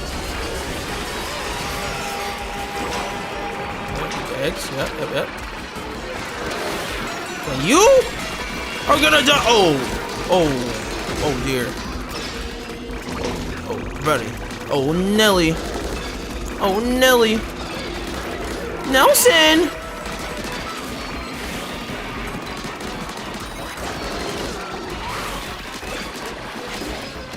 Holy shit, chat. This is something.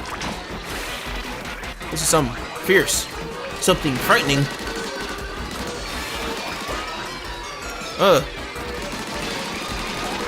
Get them fucking eggs, boy. Get them ovaries. Come on.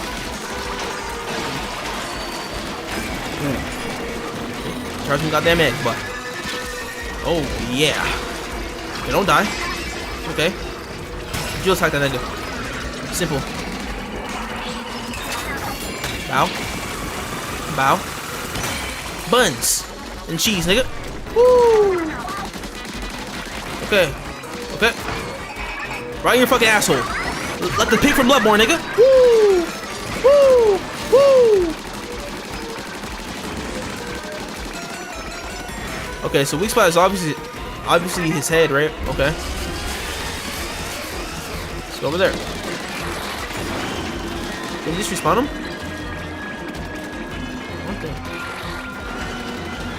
Okay. Give me all this. All this. All this.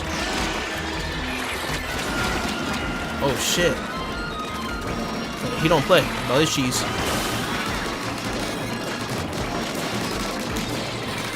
Oh shit. Get out of there.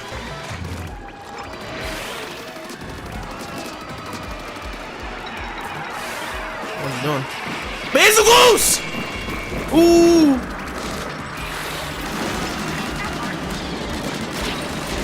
Oh, I might die.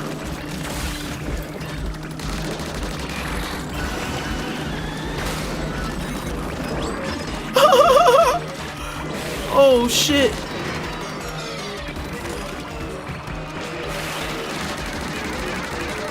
That shit is ripped straight from Monster Hunter. Woo! Okay. Get out of there. My God again, bitch. That's me. It's me. It's me. Nigga, blow up, bitch. Allah Akbar! Nigga.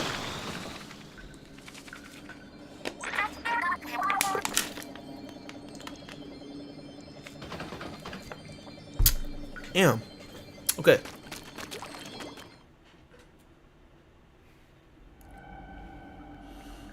Holy shit.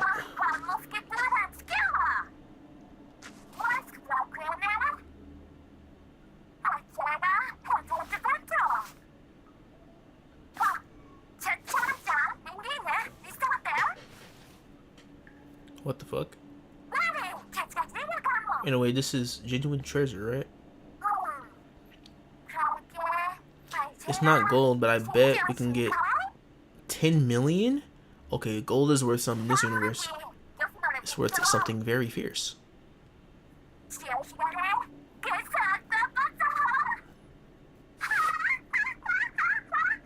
Why is she laughing so evilly?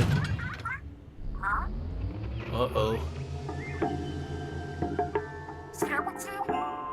This song. An old family tune.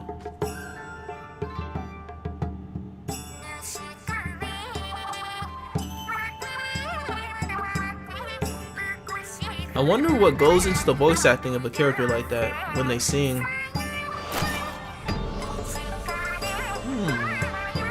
Hold up. Yo, her voice is ruining this shit, but I can tell that the song is fire. It's just that her voice is fucking weird as fuck. Fucking bubbles in my ears and gargling and shit. I don't like this shit. But that was fire. I like that. Like, the concept is fire, but the execution, her voice is trash for that shit. Like, nigga, never sing again. Please, never sing again. Amazing. It's like being in a planetarium. What is this? Oh, look. A constellation. Ooh, Skyrim. Okay. It's a constellation. A very fancy tower at that. What's that gleam at the top? A gleam can only mean one thing. Loot. A tower with treasure at the top, just like a game. I bet it's even golden.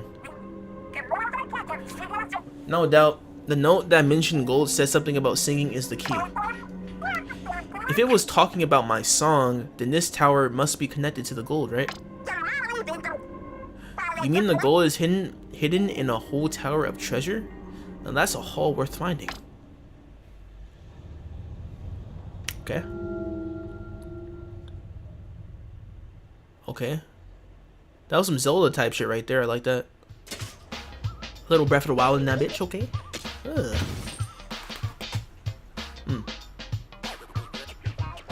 Okay. Ooh, level 12 weapon. What a great place to stop playing for today. Awkward letter opener.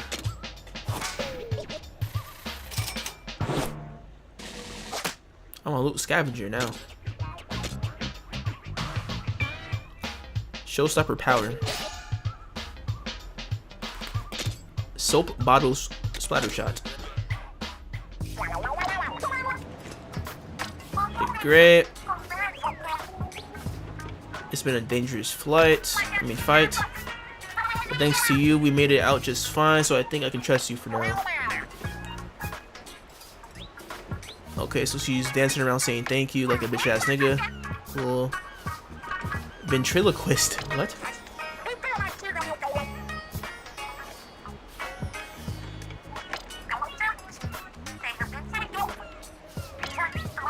Clue it showed. Tourist attraction.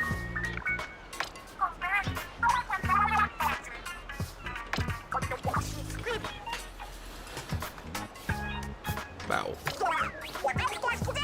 Take 5 everyone. Okay. Okay, baby. Let's test out this new weapon and then call it a day for this game. 119 damage. Whoa. Okay, we're in the big leagues now. A little bit.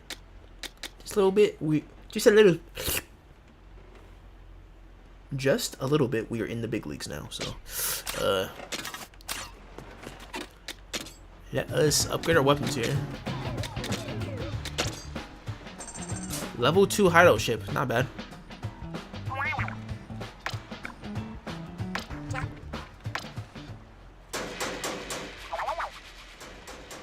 Okay, we're building.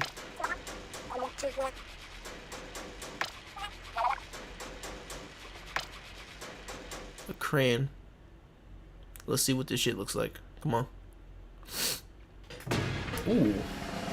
Dusty ass roof, man. Okay. Ooh, not bad. Okay, it got...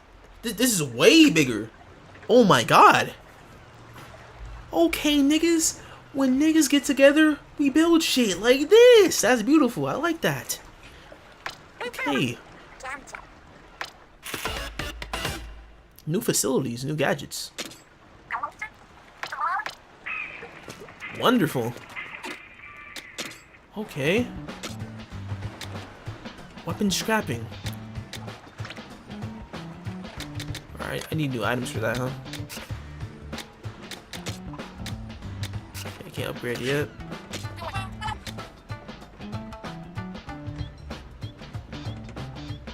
Oh, that's fire. That's fire. I need that. That will do wonders. What the fuck? That's beautiful. Let's upgrade our weapons though. Can't breathe. Ah.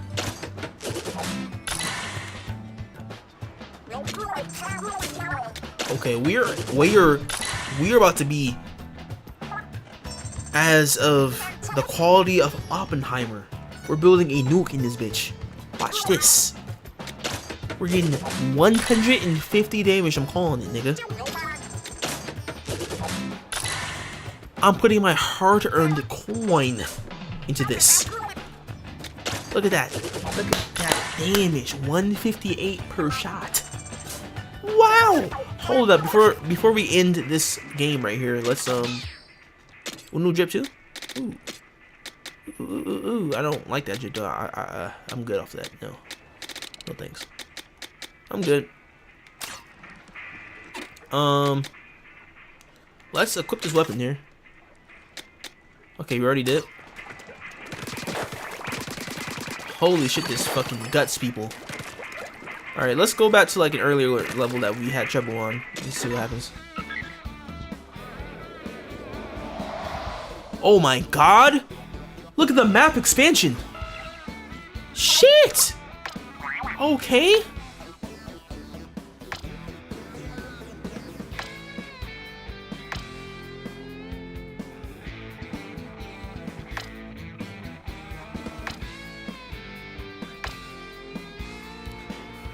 Spicy raids.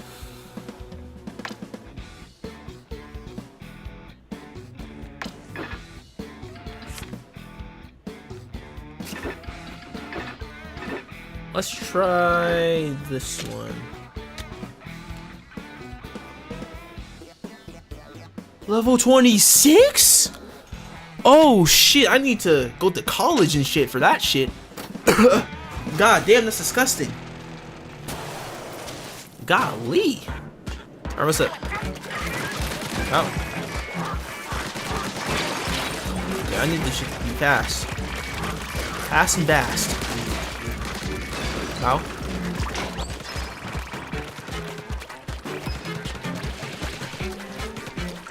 Let's lock in.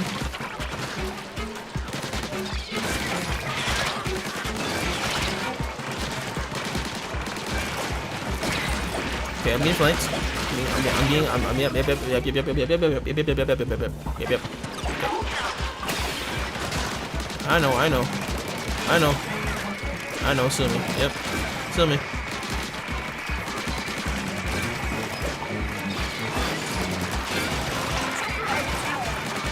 I can imagine finding these guys with like a sniper or something.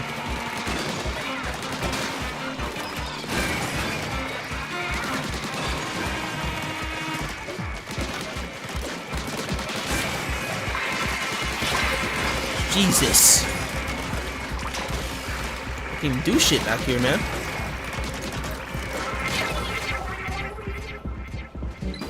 Wow.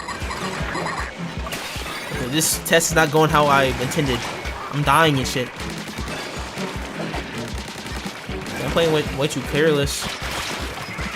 What's that again? I'm dead. Did I just lose? Oh, my fucking fish's... My shark's asshole was on the screen and it just ended. No. Okay.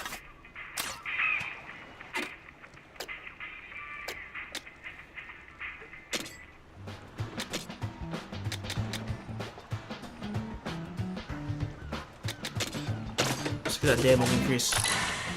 Okay. All right. I wanted to see a bit faster kills, but you know, maybe I was overestimating how big of a boost I would get from this. Okay. Let's end this right here. Boom, boom, boom.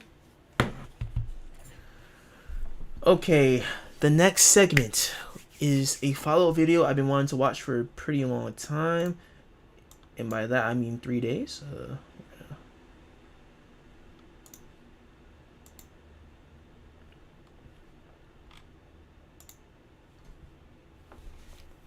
Let's turn off my switch here. Give me a second.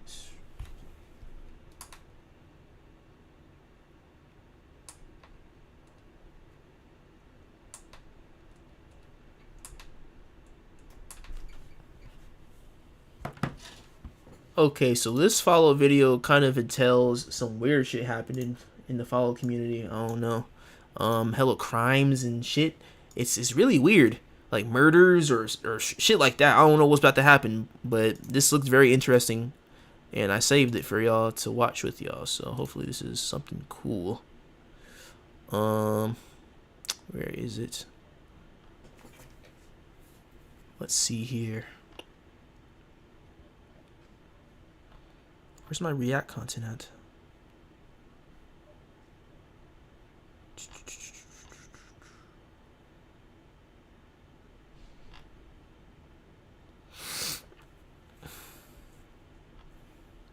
Damn, bro, I had it right here.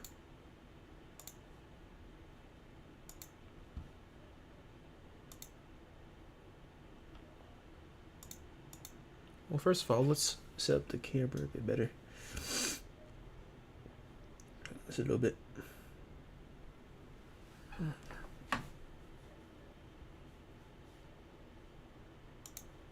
Hello, hello, hello. Hello, hello, hello. Okay.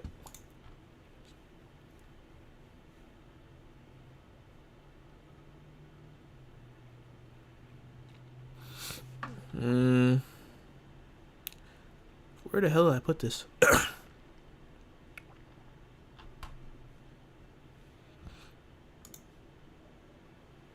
Here it is. Look at the crowd. Not this shit. But man, this guy is something. I don't know. Okay. These are the most disturbing.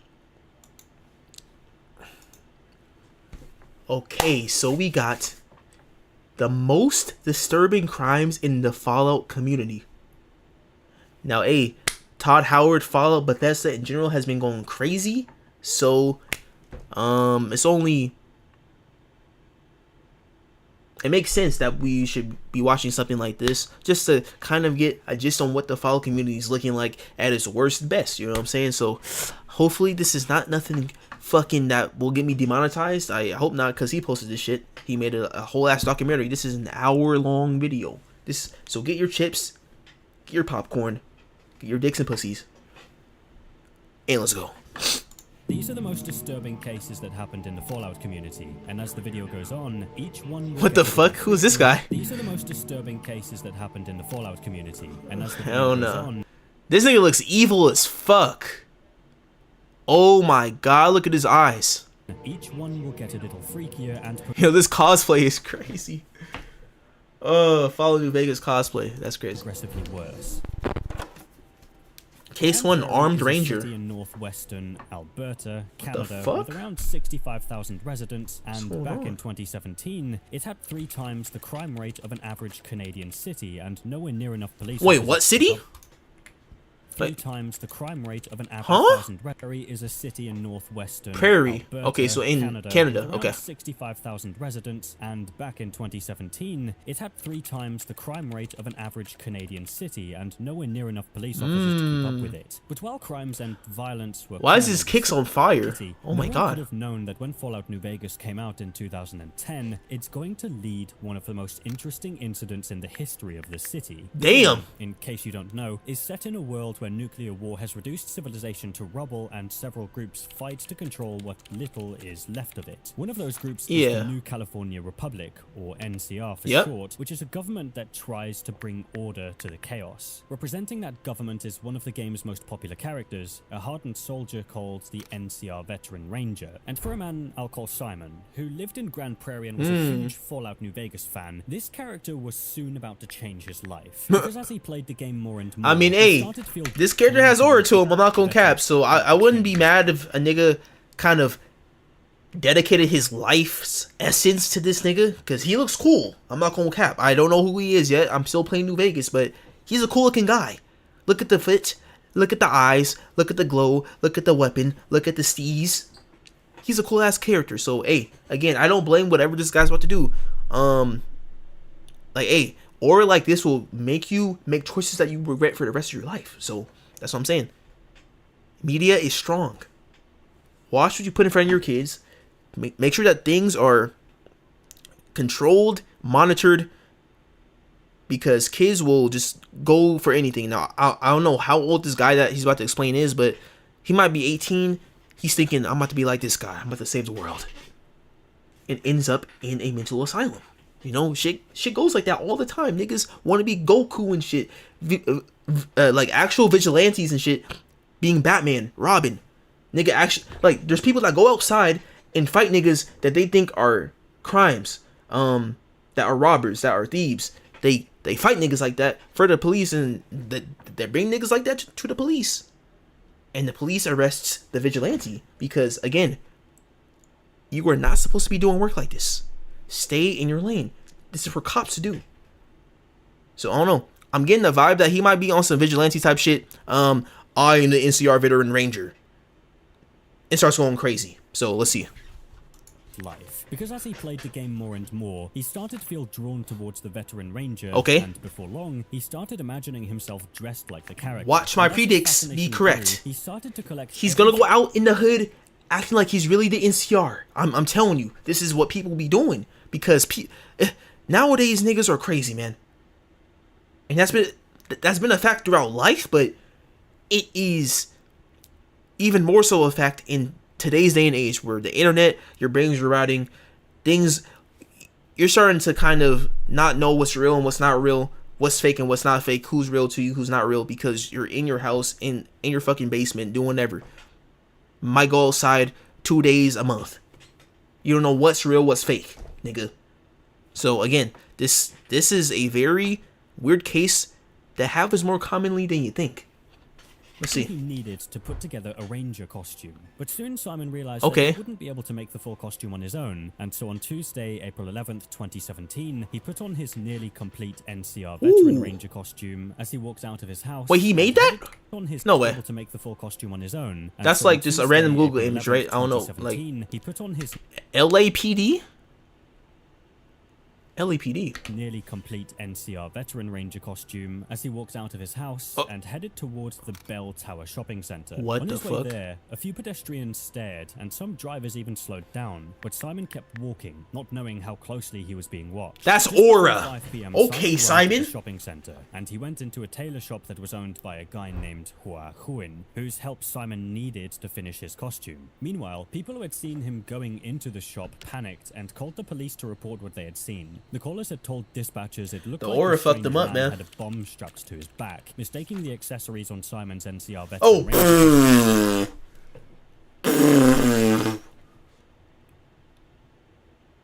Oh, this shit looked way cooler in my head. This nigga has some trash ass armor. What the fuck? Lame ass C4 on your back. What is that bullshit? Yo, this is to his back, this is mistaking the buds. accessories on Simon's NCR Veteran Shit wrinkled as fuck, flimsy as hell. Ah, bruh. Yeah, no wonder niggas were scared of you. You look like a homeless terrorist. Ranger costume for an explosive vest. Within minutes, 8 officers responded to the calls because the situation was being treated as a No real way. bomb threat. The police knew which shop Simon had gone into, and their aim was to get everyone who was inside out safely. Yo. And so when the police officers get out of their vehicles at the shopping center, their guns were already drawn, and Oh, they shit. immediately took cover. Oh, Simon shit. had already been inside Hua's business. For a See, few minutes. okay. Okay, if I saw a nigga walking like that around at nighttime, I'm scared too. Look at the silhouette. Like, what is this nigga? I kid you not, if I was outside, it's 7 p.m. I'm coming home from Safeway. I'm bringing my groceries back to my house. I'm about to cook me a nice salmon and rice dinner. And I see this nigga with a fucking flag walking around. Like imagine you're on public transportation, like a bus or something, and this nigga walks up with a flag and a bag, and then you see something that looks like a bomb on his back. I'm getting off that bus and calling me an Uber. Fuck, I might walk home. I'm not sitting next to this nigga. Now again, this is only true if I don't know the game that he's from. Like, if this looks like just a random nigga wearing some weird ass shit like this, I'm dipping. Now, if I knew that he was on some Fallout New Vegas cosplay and I knew about this cosplay, I'm dapping him up. Like, okay, that's a clean fit, even though it's a little wrinkled. But just looking from an outsider's perspective, this shit is scary. I don't care what nobody says. That this is a scary fit. No. And he didn't know that the police were outside and had No. surrounded the building. Swat him. While Hua was helping Swat him, him. his phone rang and he stepped away to take the call. And it was the police who were on the other end of Like, the line. His phone- again, and he didn't go back. know that Simon had already This been is not inside- colorful enough. This looks too realistic. It looks like too deranged. Like, a good cosplay that will not get you swatted is something to where you can kind of look at it and know, okay, he's just dressing up for Halloween. This looks like a real assassin, a real terrorist. What the fuck's going on? Hua's business for a few minutes. He didn't know Like, that the seriously, police this were outside and had change surrounded that. the building. While Add some Hua was colors, helping some him, fucking his phone flair rang to it. and he Make it stepped look away to take the cartoony. call. And it was the police It looks way too who were on realistic, the man. other end of the line. The police told Hua to stay calm and asked if he could see any Holy wires on shit. Simon. He told them that he could, and they instructed him to leave quietly through the back entrance. Once he was out of the building, the police turned This their reeks of attention Reddit to Simon. plagiarism.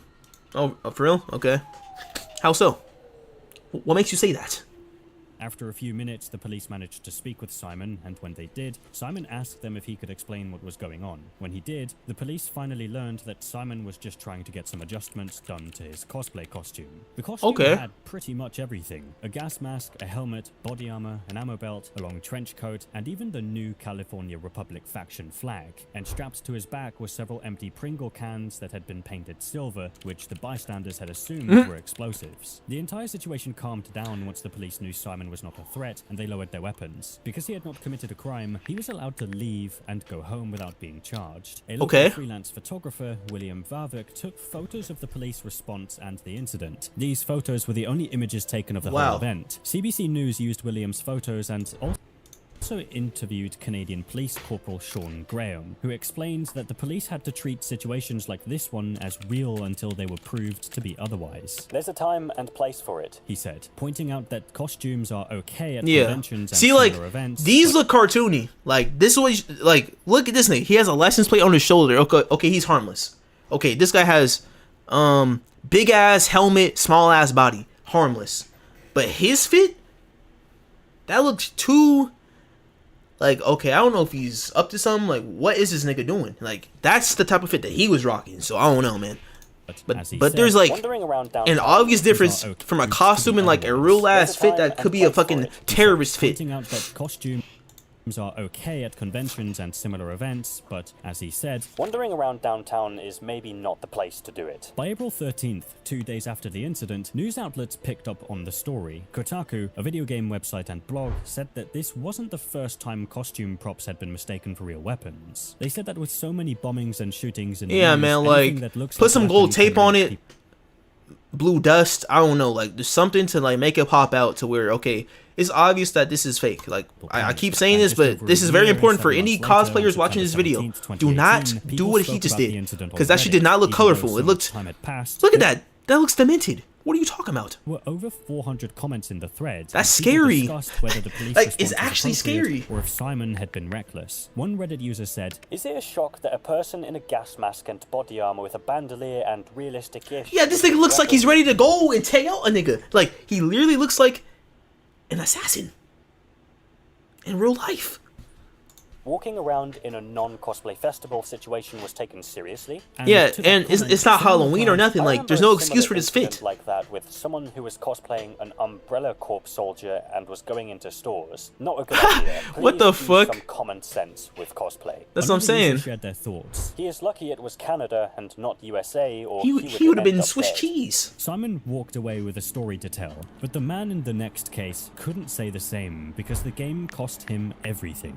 What takes it from fun to video game addiction, Mayor? Aaron, that's the million-dollar question. How much is too much? Fallout 4 was one of the most anticipated games of 2015, and when it finally... I don't even want to think about Fallout 4, man. This is failed the entire Bethesda community. This shit failed it, man.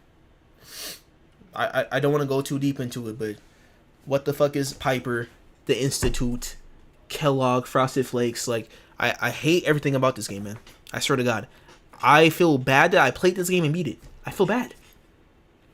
Anyways, finally came out, it became one of the best-selling games of the year. Crazy, man. From the city of Krasnoyarsk in Russia came across the Fallout 4 trailer, it immediately caught his eye. And even though the man already had a pretty full life that included a wife, family, friends... Okay, there's no way he, like, sacrificed time with his family for this trash-ass game. There's no way, right? There's no way. It feels like the story's gonna lead into that route, and that's crazy. Like, I get Bloodborne or Dark Souls. Fallout 4? Let's see. This is crazy. Anyway, without knowing that in the next 21 days, his life as he knew it would be turned upside down. No. It was 2015. No. Don't tell me, man. Who I will call Scott started playing Fallout 4, and as time went by, he became more sucked into the game. What? Nights of playing Fallout 4 turned into full days, then missed work days. No. Long, he wasn't showing up for work. The game is all. buns. Scott's wife, it's buns. How did this happen? Difference in him, and every time how she this tried happen? to speak to him about how much time he was spending playing the game, he simply wouldn't listen. Eventually, Catherine could not take it anymore, and she asked him for a divorce, and around the same time, his obsession... He chose Fallout 4 over his wife. Fallout 4? Fallout 4.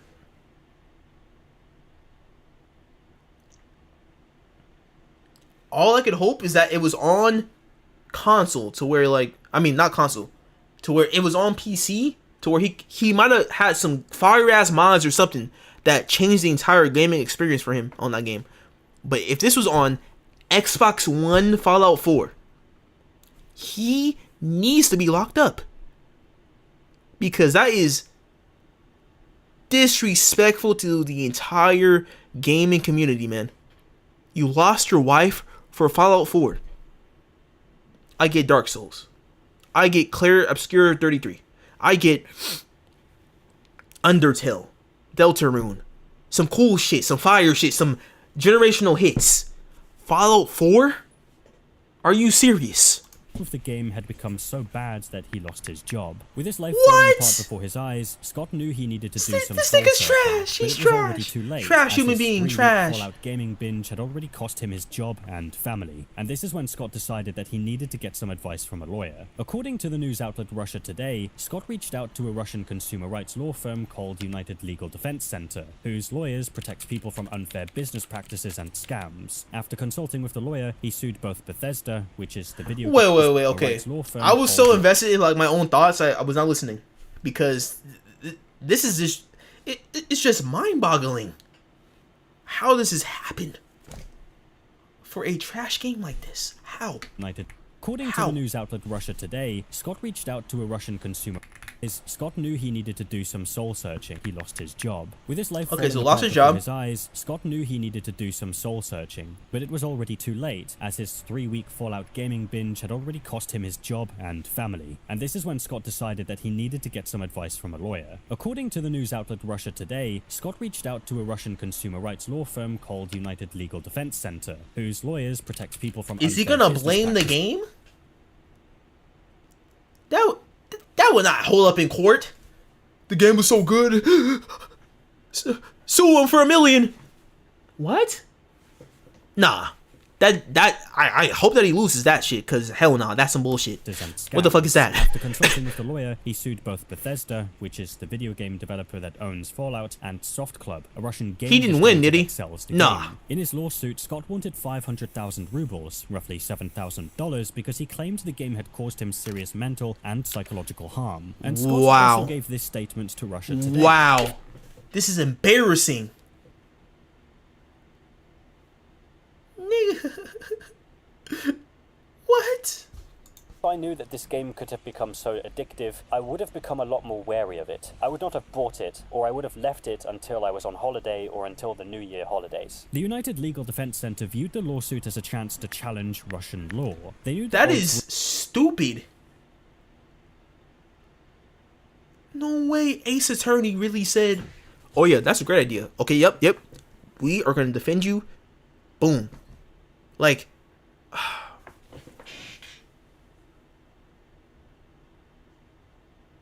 okay. were against Hey, them, boy, as look at- courts rarely ruled in favor of someone blaming a foreign company for their personal I'm surprised, struggles. man. I'm And very about surprised. 6 weeks after Fallout 4 launched, Business Insider picked up Scott's story. On December 21st, 2015, under the headline... Fucking A ridiculous, Fallout 4 man. player is suing the game's developers. Just claiming have it some was so addictive self-control, man. Just play for a few hours and tend to your kids, man. What are you doing? What? This could literally never be me, man. Like, what do you mean? It's like, you play the game and then just don't do nothing. Wake up, play the game again. Might go to the bathroom, jack off, come back, play the game again. Nigga, go outside. Do something else. You're playing one game for 3 weeks straight? No sex, nothing? Shit!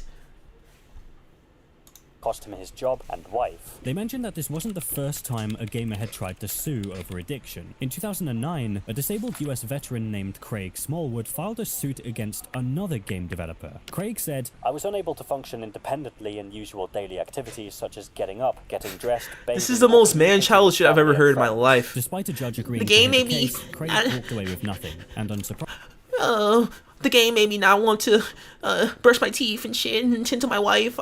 Sue him. Scott's case followed a similar path, and even though a judge in Krasnoyarsk initially agreed to hear it, the case was thrown out in the end. That's what I'm saying. That's some rubbish. Straight to rubbish. Like, nigga, what are you talking about? Get your mental up, man. Your mental is not precise right now. It's cut to a charcoal level. That's just trash. Read some books. Walk outside. Meditate. Do some soul searching. Soul searching for yourself, man. Because this is unbelievable. And hopefully this guy is doing better. But shit, I don't think so. If your brain was that malleable enough to be influenced by a game that much, something's wrong with you. Scott had made his own choices and that he chose to keep playing, skipping work, and neglect his health. Since Stupid. the game worked as intended and had nothing wrong with it, the developers couldn't be held responsible for what he did with it. That's what I'm Bethesda saying. And Soft Club Like, never had what? anything to Who say even thinks that this publicly is a about good idea case. to take to court? Prioritizing a game cost Scott his marriage and job. But in the next case, what developers put into a game caused a scandal, ruined reputations, and deeply disturbed players. More What? than 150 million Americans are estimated to play video games. 60% of them do so every day. Now researchers want to know how gaming impacts the brain.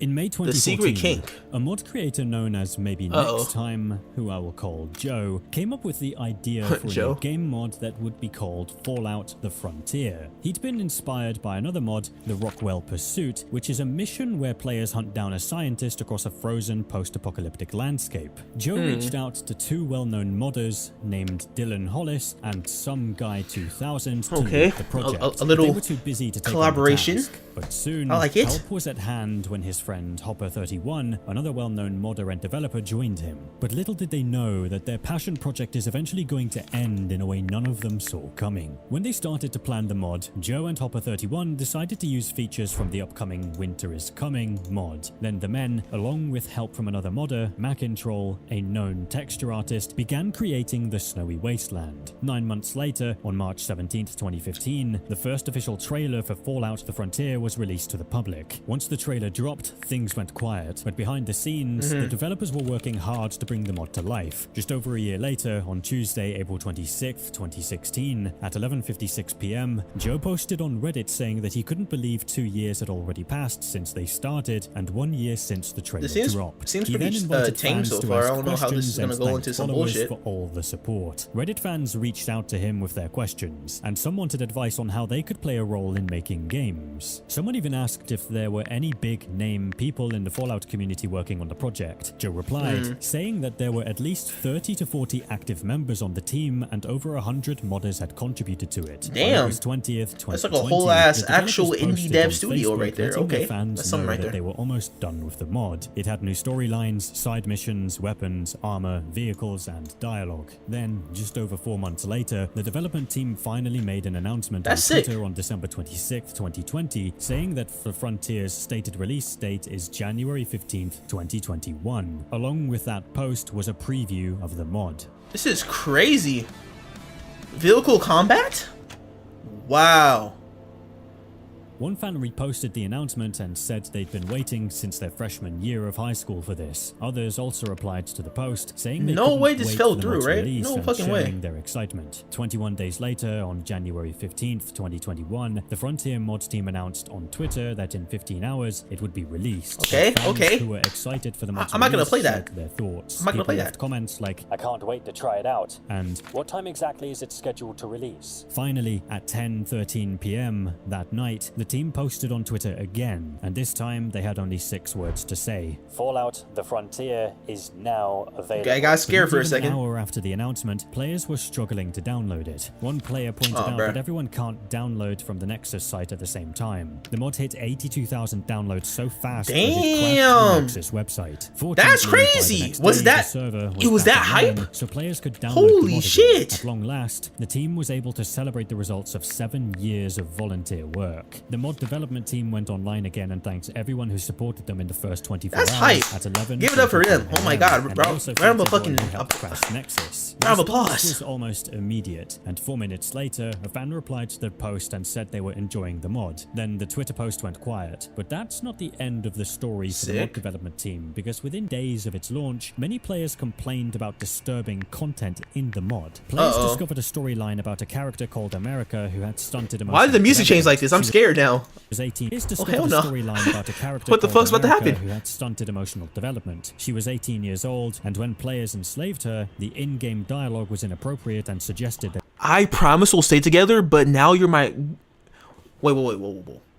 Speech check 100 charisma. I promise we'll stay together, but now you're gonna be my little slave girl. Put this collar on. What the fuck's going on? What the hell? Nigga. Chris Avalon wouldn't write this shit. What the fuck is this? she enjoyed it. Whoa. Some players also flagged an intimate scene Whoa. involving a The creature before you, what is this word? Languidly lashes her tongue in the air, tasting your scent. This kinky ass shit. Deathclaw, one of the game's most fearsome creatures. What the fuck? Developers later described the scene as an unfinished joke about I'm disgusted. the Wild Wasteland. Wild Wasteland being a Fallout game perk that changes in-game content. And some players called out a lizard girl subplot creepy because it Okay. explicit content. By January 25th, 2021, a video was loaded on YouTube of Having the Death Claw sex with the Sex Death challenge. Whoa. The video was shared by a channel named Rostock, depicting the Deathclaw scene I talked about, and received 162,000 Getting views dicked in less down than by 2 Big weeks, Big and to Daddy date, Deathclaw? It has been viewed over the fuck? 650,000 times. A viewer of the YouTube video commented, Imagine submitting this to your boss and actually getting the go-ahead to put it in the mod. What the Today's episode, fuck, the writing dude? team's barely disguised disturbing fixation. 2 days after the video was originally posted, on January 27th, 2021. I mean, at fuck it. 9:19 It's rated M for PM, mature. a Fuck that moderator shit. named Phobos95 Do what you want. It's art, right? It's art, right? Discord Right? server. The announcement said that the development Right? team had found that one of their developers, Zoo the Skunk, had been posting disturbing, inappropriate depictions of animated characters on their personal art accounts online, and that the team wanted nothing to do with it. Not long after the announcement, Zoo the Skunk was removed from the team and banned from the group's Stinky Discord ass nigga. server. Get the fuck People outta had here. already started to connect Zoo the Skunk's online content and the mod's controversial writing, so they distanced themselves from them. Eurogamer, a video gaming news site, shared that Thomas T.G. Spy, who was the spokesperson for the mod, confirmed that Zoo the Skunk's disturbing lines and content had been removed from the mod. He also said that Zoo the Skunk had no role in the writing and that he had mainly worked on small menu icons Okay, and so armor he- and weapon he didn't mode write that icons. shit, According to at least. Thomas, Zoo the Skunk wasn't even It listed doesn't make in it the PDF better though, that but credits the people okay. who worked on the mod. He also said that some artists who'd worked on the mod wanted their content removed, and it was. Then he confirmed that another version of the mod would be uploaded to Nexus and said that this was going to be the Frontier's last release. Next, he announced he'd be leaving the project and described it as an Infinite bed of stress. He added that it was painful to watch years of work end this way, but he didn't actually leave the team just yet. The development Wow. team also posted on Twitter and said that they'd be distancing themselves from Zoo the Skunk. There were many responses on this guy's getting post. exiled Some asked some serious questions. for some fucking So let porn. me get this straight. His work had to go through writing, 3D modeling, staging, voice dubbing, and you're telling us that nobody noticed that this story was dangerously explicit? Do you think that people are that dumb not to notice you're looking for a scapegoat? By February 1st, a cleaned up final version of the mod was ready for players to download. On Nexus Mods, it was downloaded over 100,000 times by March 26th, 2021, and that figures has now risen to more than 200,000. The mod team made another announcement on Twitter on April 25th, 2021, saying that they would rebuild the main story missions as a separate mod. They also mentioned that they were looking for writers, artists, and modding tool users to help. Fans responded with mixed feelings. One said they never thought they'd see the team make a comeback, while another hoped whoever had written the inappropriate content was no longer involved. Then in October 2021, I want to Thomas play announced that he version was of the game just to finally see what the leaving fuck project and passing that the guy was project writing, lead man, role because to that shit another looks named creepy as Imperial, fuck, but who would carry the work it's kinda forward. interesting as, After like, he a relic left, of history. progress on the mod was still difficult. By March Nigga was 2022, tweaking. some of the developers Yes, living in Ukraine during the conflict. oh yeah, typing on my computer. I'm about to make this little slave girl mine. Like, what the fuck are you talking about? What? We have lost the plot, people. We have lost the fucking plot with this shit. What the hell was this guy writing in his fucking dark ass room basement? What was he? What type of porn was he? What? Like, there's so many questions, man. What the fuck was he watching? What was his life like to get to the point of writing shit like that for a Fallout mod? Like, save that shit for Pornhub, my nigga. Why are you putting this in Fallout? We're trying to kill Death Claws, have a good time, talk to some quirky characters and shit, not do some porn shit. What the fuck are you talking about, man? Save that shit for Pornhub. What the hell is that, man? And two other developers I'm left disgusted, that year. appalled, The and team still surprised, tries and to kind keep of things intrigued moving at the same forward. time. Like, 13 it's months later, very on confusing right now. February Almost. 10th, 2023, the team What's said going that on? the work would be cancelled due to technical limitations. Like, what the fuck are we This doing here announcement with this meant that shit? The original legacy version was the only one players could play. Then, on Christmas Day 2023, the team posted on Twitter, We have removed the NCR main questline as the time and mental health investment is far too great. but this wasn't entirely the end, because the team also said they'd already been working on a new project for 7 months called The New Frontier. The goal was to give the contributors' years of work a legacy to be proud Wait, so nah, I don't think that there's no way to play that version of the game. Like, there has to be like a version out there that I could download. of. No date for the release of the new mod was ever given, but according to a Like, Fallout, that's a New whole stream in Frontier itself just to fan play site, that it and could see be what the available fuck between was going on in their 2027 membranes to and release something like that. 2032.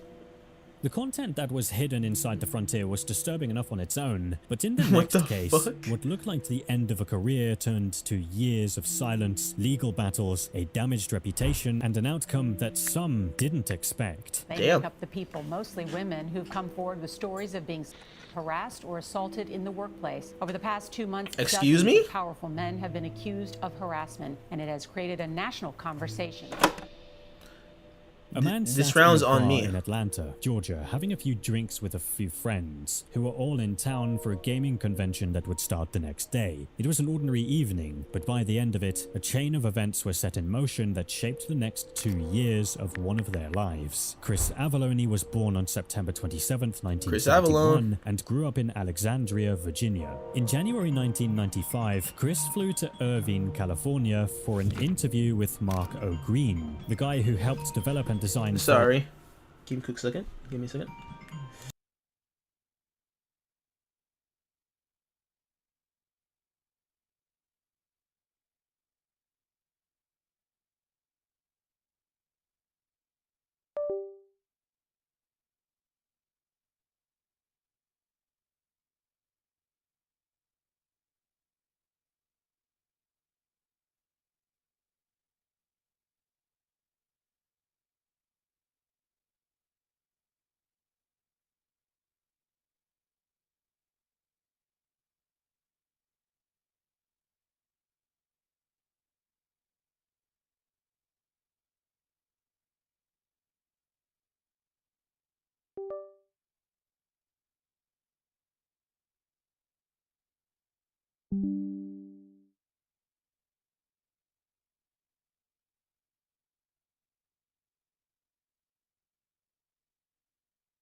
Okay. Let's continue.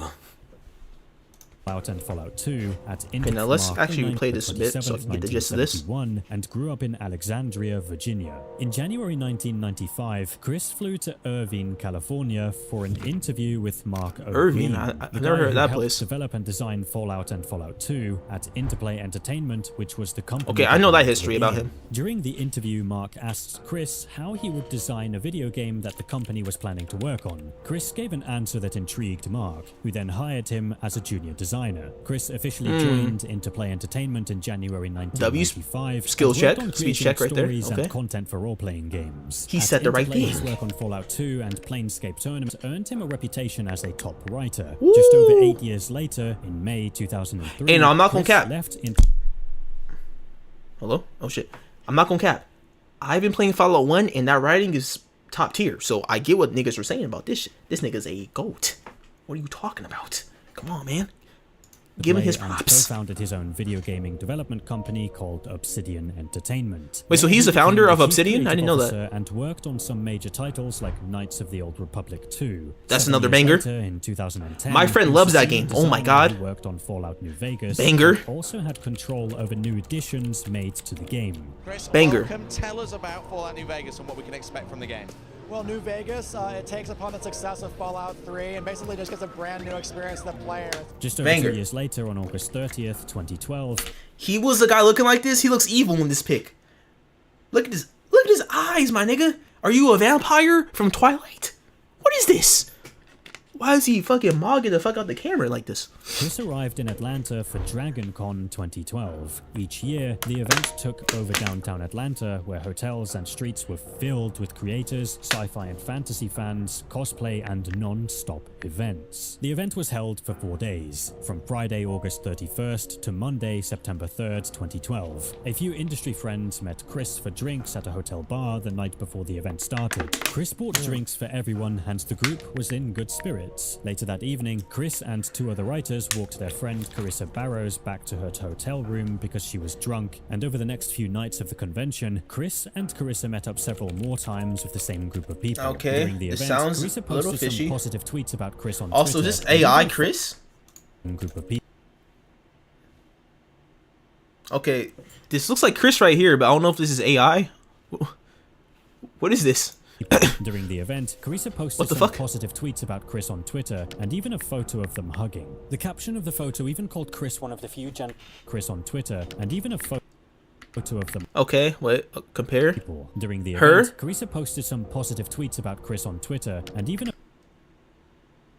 Okay. group of people. Okay, I was thinking like he put their photos into Gemini or something and then had to produce a video for some fucking B-roll, my nigga. Like, what the hell? But okay, During never the mind. event, Carissa posted I could be some tweaking right positive there. tweets about Chris on Twitter, and even a photo of them hugging. The caption of the photo even called Chris One of the few gentlemen left in the world. Ooh, the Riz is strong with this one. Okay, we like this. DragonCon 2012 opened with a parade on August 31st, 2012. In front of the parade was the piper who led creators and characters through downtown Atlanta. As the music started, people Okay, clapped, Atlanta, what's that, whistled, Slat? and cheered Okay. as their favorite characters walked by. Once the parade ended, the convention kicked into full gear across 5 How does hotels this in go to downtown shit is what Atlanta, I'm with over asking. 3,500 Well, that's hours freaky. of programming packed into the weekend. It was a busy weekend for many, and when September 3rd arrived and the convention came to a close, the crowds packed up and headed home, returning to their normal lives. 2 months after the event, Chris was interviewed in a podcast on November 23rd, 2012. Carissa also took part in the podcast and described Chris as being a wonderful creature. Throughout the interview, Wonderful there was creature. a lot of laughter, and drinking alcohol was referred to a few times. You like vodka.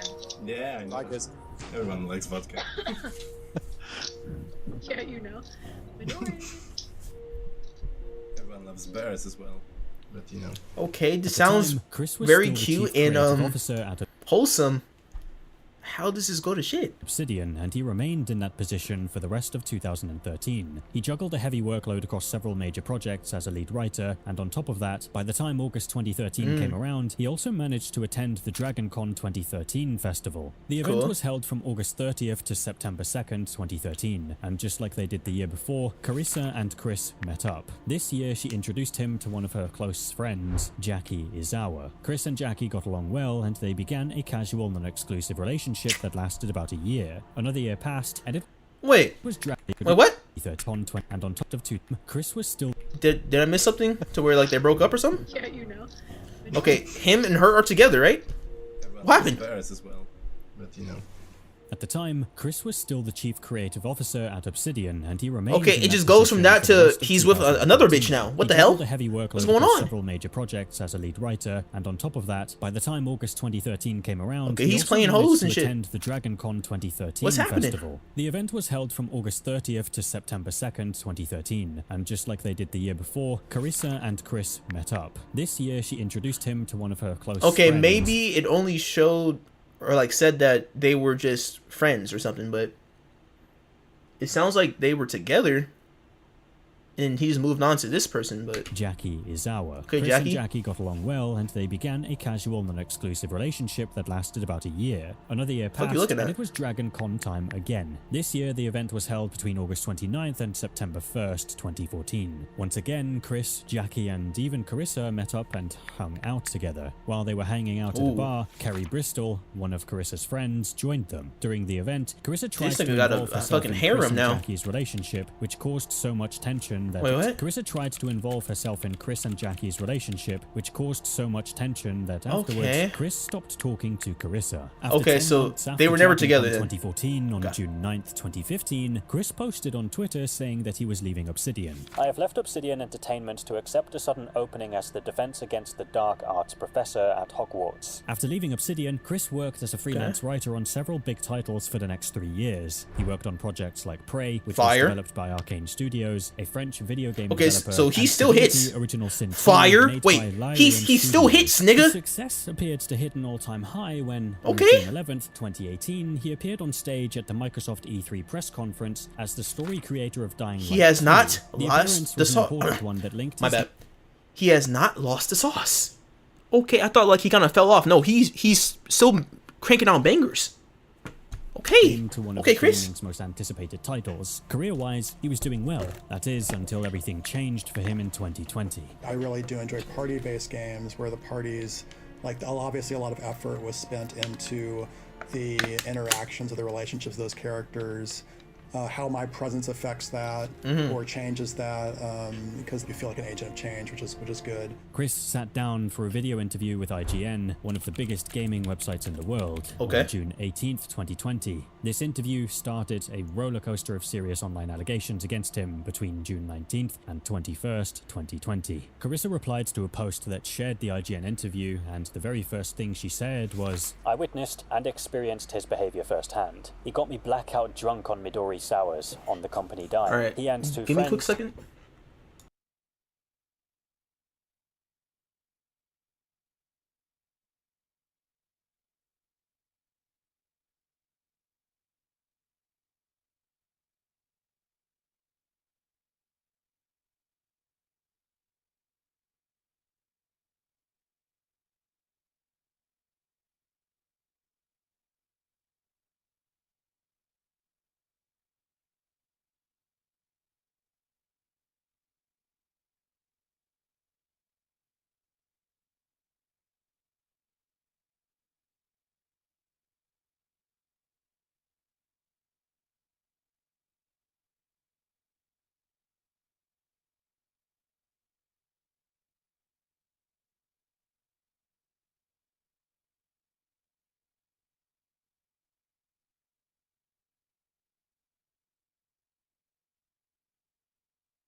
Yo, yo, yo. Yo, yo, yo. Okay. Back into the crucible. somehow got me back to my room, where he pounced in front of the other Whoa, guy. whoa, whoa! What the fuck? He pounced on him. Shared the IGN interview. Whoa, whoa, whoa! This interview started a roller coaster of serious online allegations against him between June 19th Oh, and 21st, 2020. Chris, no. Carissa replied to a post that shared the IGN interview, and the very first thing she said was, I witnessed and experienced his behavior firsthand. He got me blackout drunk on Midori sours on the not the Bill Cosby shit. He and two friends somehow got me back to my room, where he pounced in front of the other guys. They left after a few moments. What? Okay, let's see what this shit says. This is scary. Somehow got me back to my room, where he pounced in front of the other guys. They left after a few moments, also drunk, and one of them told me what he had witnessed the next evening. I had a very vague impression that someone had made out with me when I woke up that morning. Ah, bruh. Dream. When I No, Chris. asked Chris about it, he told me that I had eventually refused him, but when more of the night came back to me, I realized the only reason I was able to refuse him in my blackout stupor was because I was on my period that weekend. Other nights, I watched him do the same to other girls, some of whom looked far younger than me, and I was in my late 20s at the time. He would disappear with one or another, come back, and then come back to me. I didn't get drunk with him again at DragonCon 2012. she went on to say, He was a gentleman about my refusals, including the one where I Okay, so like, they built up all this like he's a gentleman, he's a cool ass nigga. He just has riz and has peak game or some shit to where he has like a whole harem of girls fucking with him. And then she's coming out the woodworks with this shit. Oh wow. Okay, so I don't want to assume that he's on some shit like that, but we cannot discard what she's saying because this could be very true. So this is terrible if this is true. This is like a policeable offense. Nigga, arrest him if this is true. That's crazy. That's crazy. I was drunk off my ass, and he escorted me to the subway station at Doing this drunk shit. See, this is why like doing any type of sexual shit drunk is a very gray area, man. Cause like she or he could be going for it, but when they wake up and they look at you on the other side of the bed, and they're thinking, nigga, did I just fuck you? That's scary, cause you don't know if they even wanted to. That's why do not do shit drunk, high, any influence when it comes to interconnecting with another human being, kissing them, touching them, fucking them. What are you doing? You're asking for something weird to happen. Now, it could be all cool for like the first 90 people that you do that with, but for that 91, it might be one and done. So I'm just saying, that's not good. Doing shit under any type of influence is bad. Like, save that shit for just having fun, laughing, and just conversations. Do not do sexual shit under any type of influence of drugs or drinking. Is bad. Shit like this happens. Way more commonly than you think. But the only difference with her is that she's talking about it. There's probably millions of girls that this shit has happened to, and they're not saying shit because, okay, it's just life, you know, but I guess I got drunk and I made a mistake. They're not really thinking too much of it, but in the grand scheme of things, they got sexually assaulted. You know what I'm saying? So I like that if this is true, she's taking a stand and stepping up, because this is very hard for people to do. It's hard to, especially against a nigga that is as well regarded or was well regarded as Chris Avellone. It's very hard to go up against a man like that and obviously get like comments like, okay, you're lying on him, fuck you, kill yourself for saying this shit. You know what I'm saying? So this is very, very cool if she is actually telling the truth. Thank you for doing this. This is what girls need to be doing more, because people just kind of hold their tongue and just let shit happen. And that's terrible, because shit just keeps happening and people like that just keep roaming the earth. You know what I'm saying? So, you know, when you're doing this for a lot of people. That's all I gotta really say about that. Not only but kept that's some me shit in right there. denial about what was actually going on, but also drove me to introduce him to one But of damn, my it took best you friends, fucking 5 years to say who this shit though. endured God over a damn. year of heartache, gaslighting, and emotional abuse at his hands. It was much Like, I don't easier care. to see them. If I see any of my friends, relatives do some weird shit, straight to the police office. I'm running. Nigga, he did that. I'm going. I'm not waiting 5 years. Nigga. Because at that point, like, what evidence do they really have? Some dust? Like, come on, man. We gotta be on this shit. If this actually happened, you have to be on this. Do it instantly. Do not just keep letting this Don't be a fucking bystander. Say something. You know what I'm saying? Shit. And all of us who knew what was going on told her to get out. Eventually she did, but not before he raged out at a restaurant drunk as duck, as usual, leaving her behind. But again, this is all alleged. I don't know. I don't know if this shit is true. She could be just fucking salty about him being with Jackie. I don't know. Because she was worried he would get hurt due to how drunk he was. That was my breaking point. That post Damn. went viral, and before the weekend was over, Damn, he's fucked. Okay, what is his rebuttal, man? Own accusations against Chris online. Kelly said, "I've never admitted this on main, but Oh, bro. Okay, see, now when it's one person, okay. 2 people? Yeah, it might be true if it's 2 people, man. Unless they just really went into a group Discord and said, we're going to get this nigga, take him down, falsely accuse him. We're going to do it together, sisters. But if this is on some real life shit, usually what happens is it's like a domino effect. Like, okay, one girl comes out, then the other 18 comes out as well. You know what I'm saying? But it takes that one just to start tipping the scales. So this is looking more and more like it's true, but Chris, what the fuck are you doing, man? What are you doing? Stick to writing good gameplay. What are you doing? And he was trying to get me to go to his room. I told him I don't duck my friends' boyfriends and to stay the duck away from me. But this was not the end. Whoa, okay, so he was trying to actively cheat on whoever he was with. Damn. Hey, W. Kelly for being a good ass friend. That's some real friend shit. But damn, Chris, what are you doing, you dirty dog? What the fuck? Boyfriends and to stay the duck away from me. But this was not the end for Carissa, because the next day she took things a step further and shared the same IGN post, saying, "While we're at it, here's another man to add to the gaming industry predator garbage pile. Yesterday was the first time I said anything publicly about this, and I'm done being silent despite that duck stick in the reply telling me to shut up. I will not threat." In Chris's Twitter replies, he told Carissa that he never meant any harm to her and said that he was trying to apologize. But Chris did not address or deny any of the claims that— Oh, it's true. Nigga, if that's me, I'm yelling. I did not do this. What are you saying?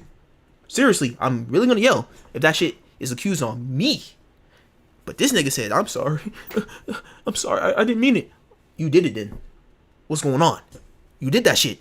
had been made against him. Even when the press asked Chris to comment, he did not respond. Then, in the space of just 3 days, some big names in the gaming industry turned their backs on Chris. Techland, the developer of Dying Light 2, cut ties with him. Gato Salvaje removed him from their project. Electronic Arts said they had— Damn, that nigga got exiled, bruh. Oh, shit. Interactive confirmed Damn. Contributions to Vampire the Masquerade. No more games for you. No more games. With his professional life in decline, Chris stayed out of the public light for the rest of 2020. Then finally, on June 16th, 2021, he broke his silence and filed a lawsuit in the California Superior Court against Carissa and Kelly. On June 26th, 2021, he published his Ending Silence blog posts on Medium. Chris started the post off by saying, "In 2020, a woman named Carissa made accusations against me, and so did her close friend, Kelly. The accusations were surprising. They concerned our first meeting almost 9 years ago, and they were untrue. I spent the following year trying to persuade myself these acts were done out of a misguided sense of self-righteousness. I've tried to correct the record and allow voices to be heard, but in keeping silent, I was wrong. The motivation for these attacks seemed simple. Carissa and Kelly were angry about a bad breakup I had with their friend Jackie nearly 7 years ago." Chris went on to say that Carissa's claims were about revenge and were meant to destroy his reputation. He also said that he didn't even remember meeting Kelly, let alone touching or harassing her. In these posts, Chris said that he would be taking legal action and that he wanted damages and all the false statements about him taken back. He described the interview that he had with IGN as being the trigger for Carissa's tweets. Chris also went on to tell his version of the events that happened at DragonCon back in 2012 and added that Carissa had already deleted over 60,000 tweets from her account that contradicted the claims she made against him. Online, there were a few Reddit posts about Chris finally shit. Okay. So nigga had like hella shit saying how good of a guy he was, but then once it was time to actually put that mission into action on like taking his name down, she said, okay, I gotta edit all this shit. I gotta make it seem like he's been a bad guy. Yeah. Damn.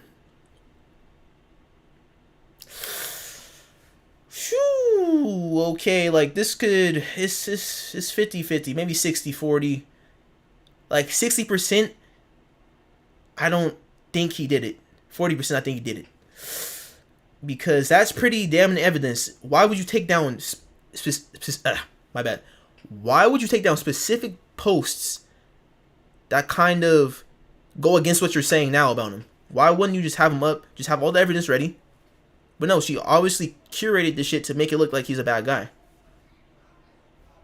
So let's go back. Maybe I'm assuming what this guy's saying wrong, but let's see.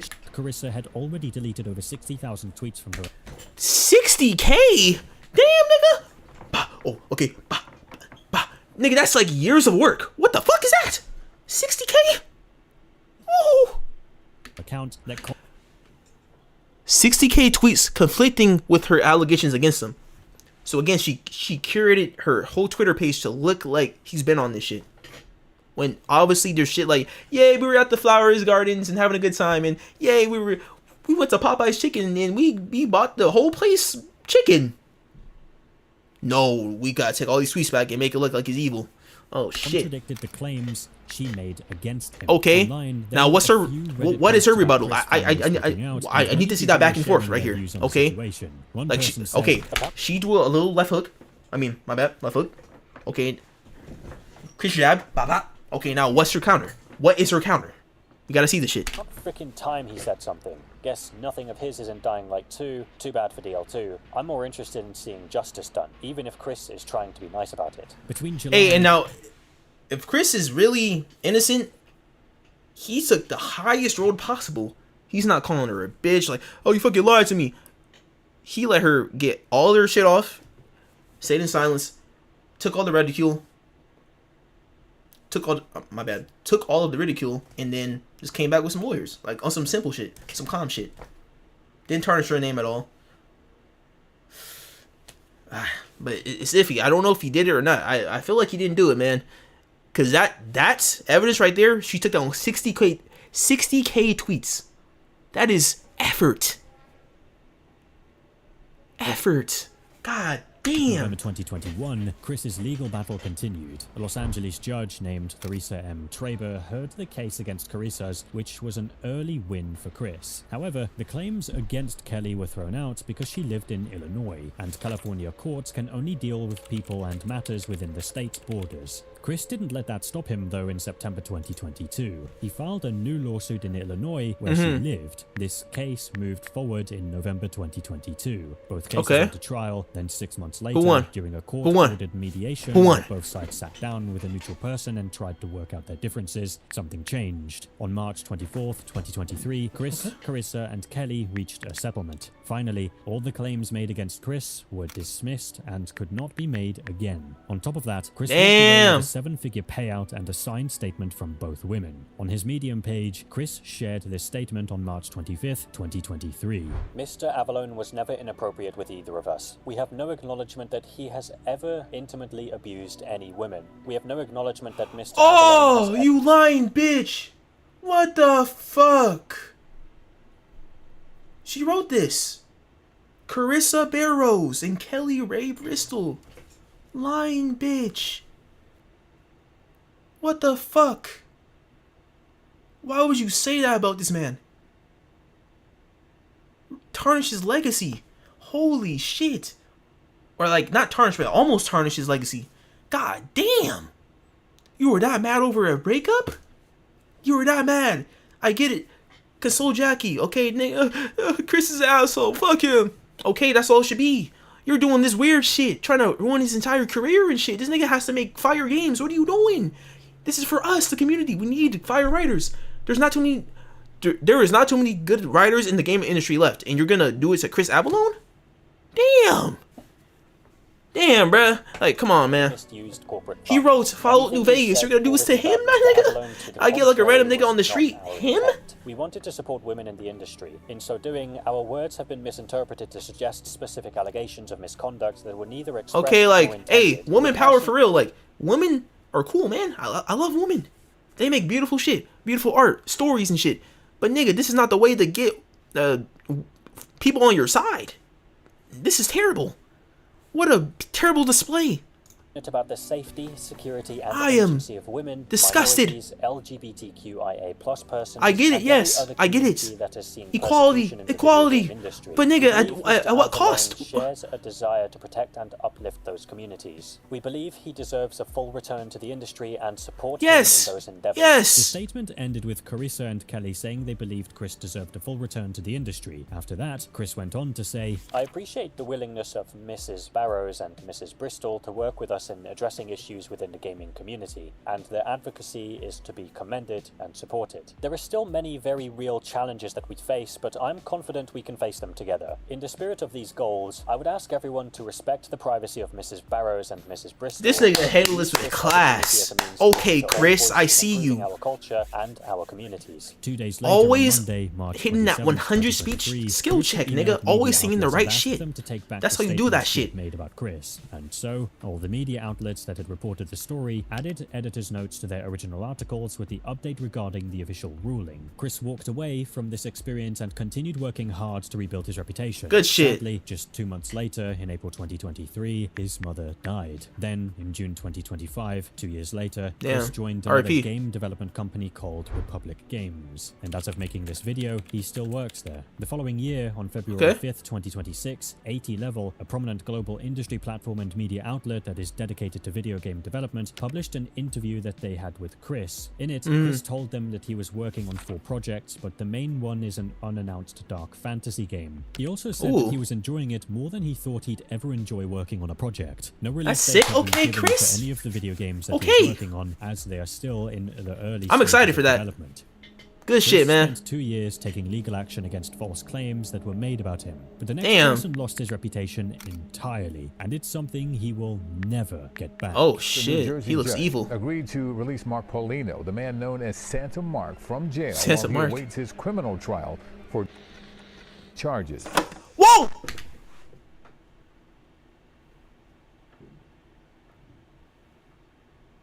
Child corn.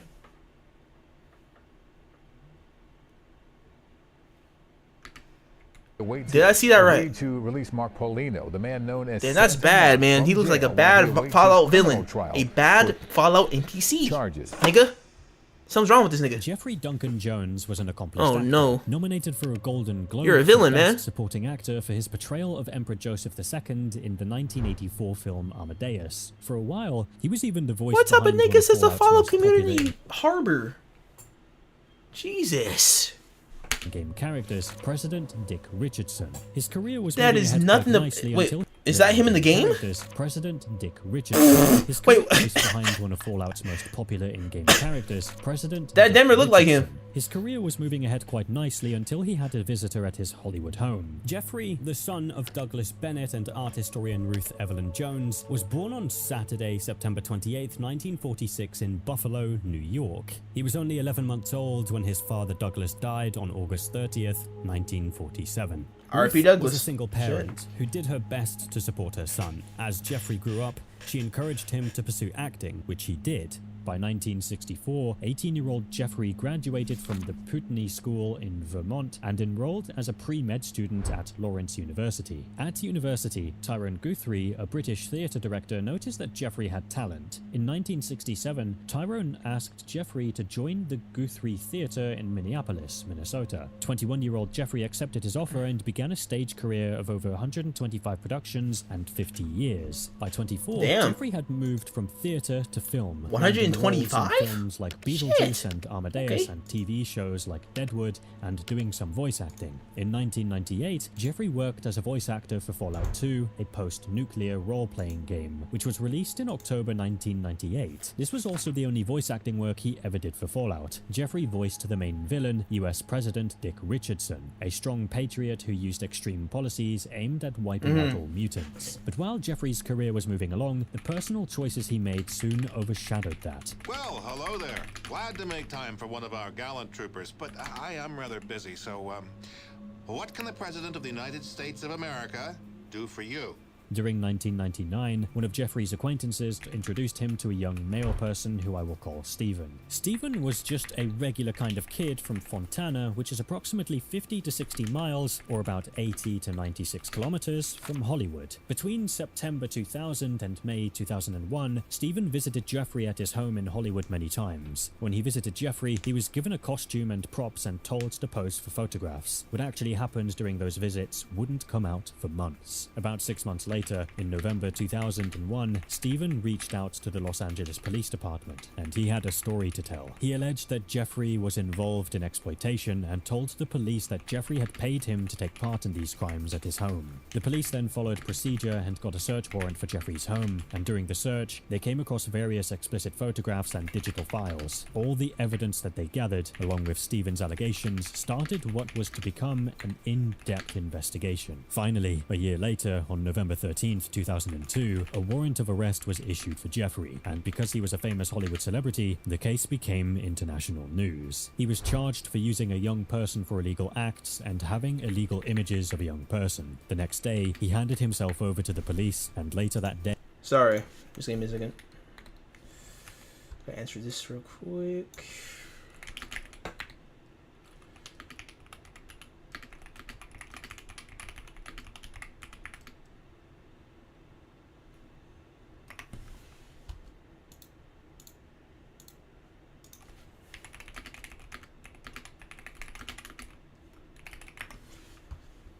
Okay. He was released. Let me play this shit back a little bit, sorry.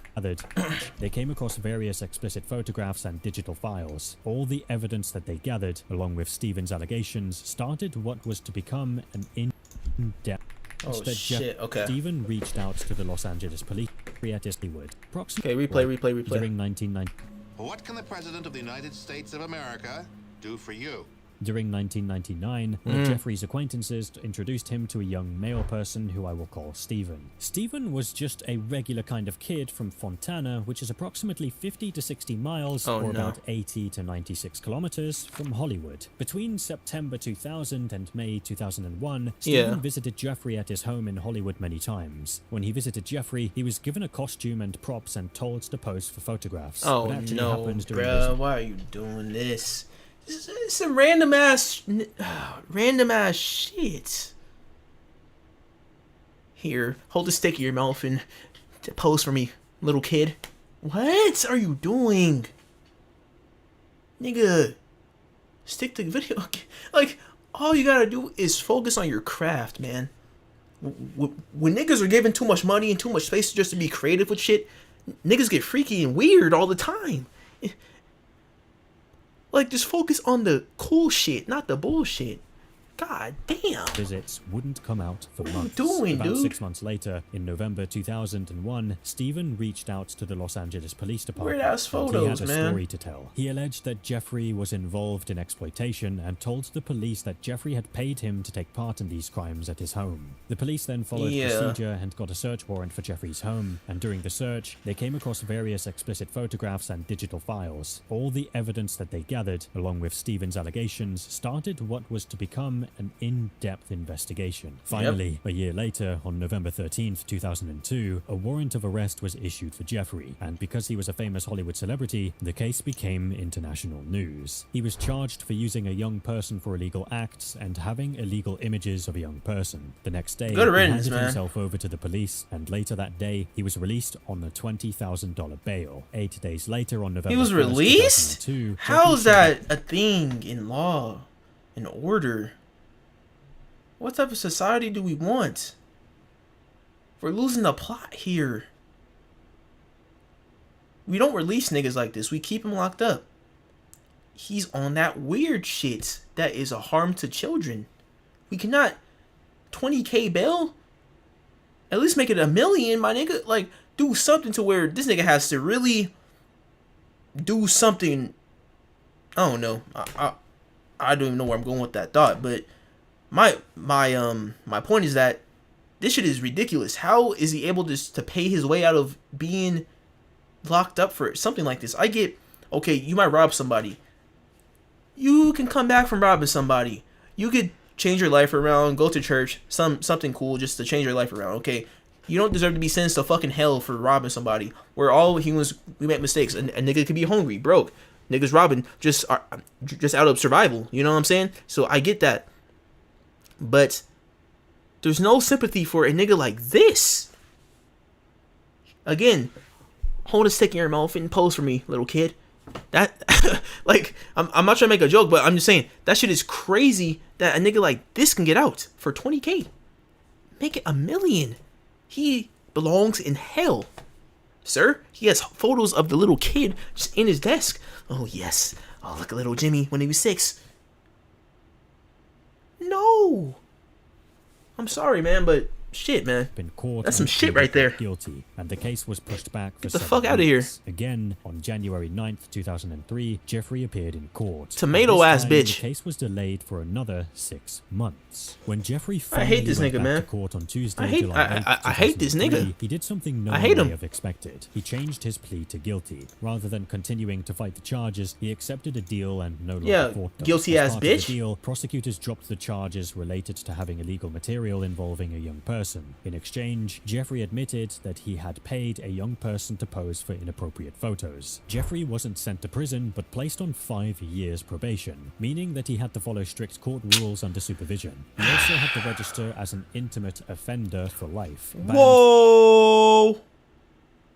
Whoa! Whoa, let's see this. Whoa. Whoa.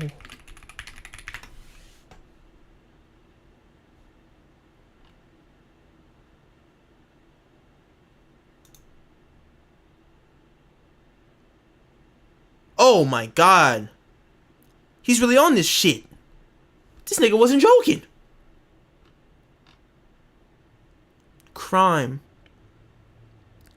Sex offense. Use underage person, obscene material, child pornography. Oh my god. How is he walking around this earth right now? What? No, man. And fucking Steven has to live with that just in his head. Like, I got touched by, or like, I got sexually exploited by a grown-ass man. That's something that fucks up your whole perspective on sexuality and just how you go about the world. Like, he's fucked up for this, you fucking demon. You're a demon. From having any inappropriate material, and ordered to complete a year of psychological counseling. What a followed by fucking 2 piece years of shit drug this and nigga is, alcohol bruh. counseling. After his sentencing, Jeffrey told reporters, "This concludes a really painful chapter in my life. I'm sorry that this incident was allowed to occur. Such an event has never happened before, and it will never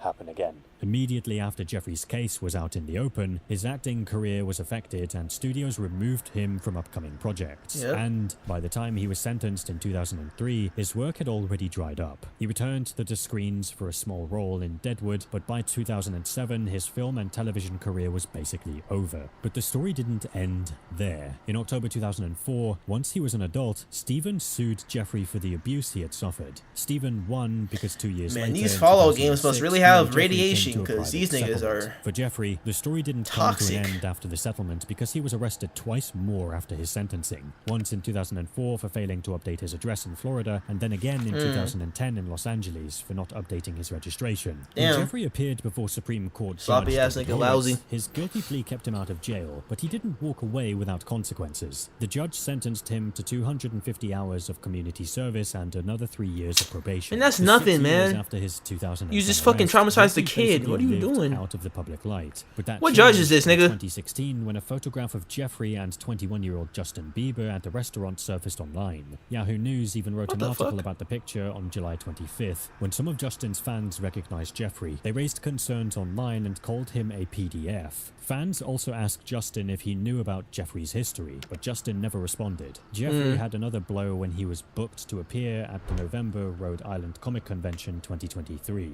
After the event event organizers posted a promotional flyer that featured Jeffrey, many complaints came in from people who thought he should not attend the event. By September 2023, the organizers of the event removed him from the lineup and then shared a Facebook post saying that Jeffrey had been vetted and removed. Thank you for your understanding, and we do apologize for the error. Let us clarify that he was vetted and removed months ago. The mistake was ours for not realizing we left him on our scheduling calendar. One person responded to the post saying, I guess I've been living under a rock. I had no idea he had done such things. A quick Google search has enlightened me to his awfulness. Why are so many of my childhood actors such disgusting people? According to fancons.com, a site where fans can find information about upcoming fan conventions, Jeffrey appeared at the Hollywood show in California on 2 separate occasions, once in January and then again in June 2025. During his June 2025 appearance at the Hollywood show, he was part of a panel with former co-stars to discuss the 1986 film blood cells this nigga is, bruh. On June 9th, 2025, the New York Post does not deserve to rock this planet for free. What was happening in Jeffrey's nigga, you life. need chains, a chain and ball, just strapped to your leg, 24/7. Weight, just 1 ton of weight always on your leg to where you can't move. And then Kakashi Hatake needs to use Mankakyu Sharingan and put you into that fucking Genjutsu. You need to be stabbed very slowly with hella sticks and shit. Like, do some torture to this nigga.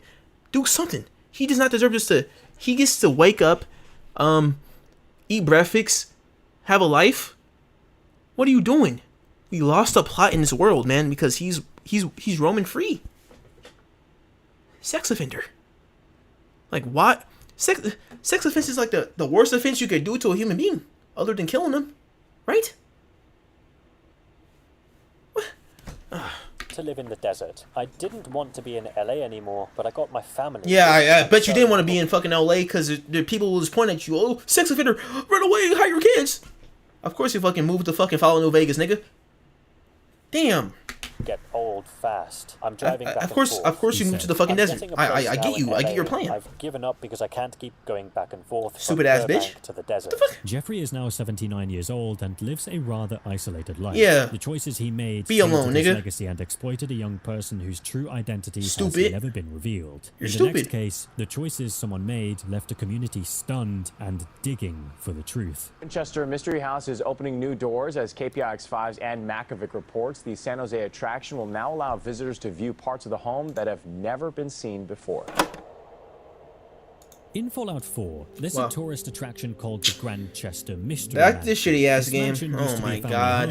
Back to this shitty ass game, bro. war that took place in 2077. After the war, a dangerous man named I hated this area Zachariah too. took This over area the was mansion trash, and made man. it his home. He used many hidden traps to lure in and kill anyone who wanted Lame ass inside area, looking for man. supplies. Enjoy your visit to the Grandchester Mystery Mansion. The mansion was locked, and there was a guard that stood at the entrance. When players wanted to go inside the mansion, they had to either buy a ticket, find one, talk their way in, steal the key, or kill the guard and take it. Once players managed to get inside, they were guided from room to room by an automated narration system that operated the mansion. During these tours, there were instances where players couldn't move out of the room until the system had finished speaking. The tour always began on the main floor of the mansion, and from there, players would be led to the kitchen. Players would then have to find their way through a locked door, which would take them to the basement, where a disturbing scene of dead traders and mutated creatures awaited them. After that, players would be guided upstairs and more areas opened up. Some doors in the mansion stayed locked at first, and an automated weapon guarded part of the hallway. Once the players were directed to the second floor, they would find a seance room that was filled with gas, which could be shut off at a terminal. A seance room, in case you don't know, is basically a place where people gather to have spiritual meetings with the dead, usually through Ouija boards, for example.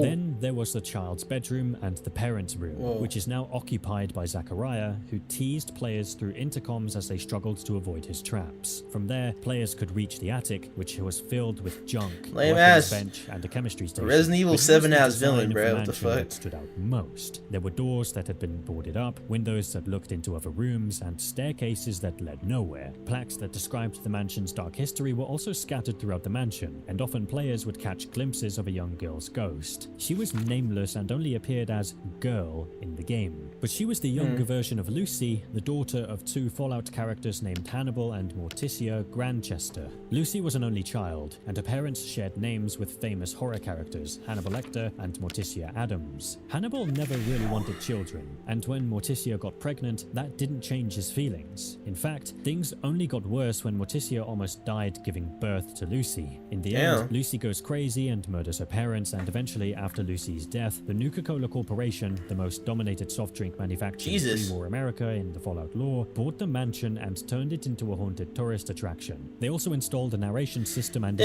plaques to help guide visitors. Imagine, and like this happens in real life. Just imagine a nigga really experiences trauma, true trauma. I hate my parents, fuck you. I'm gonna kill myself too. And then a nigga makes a tourist attraction out of that shit.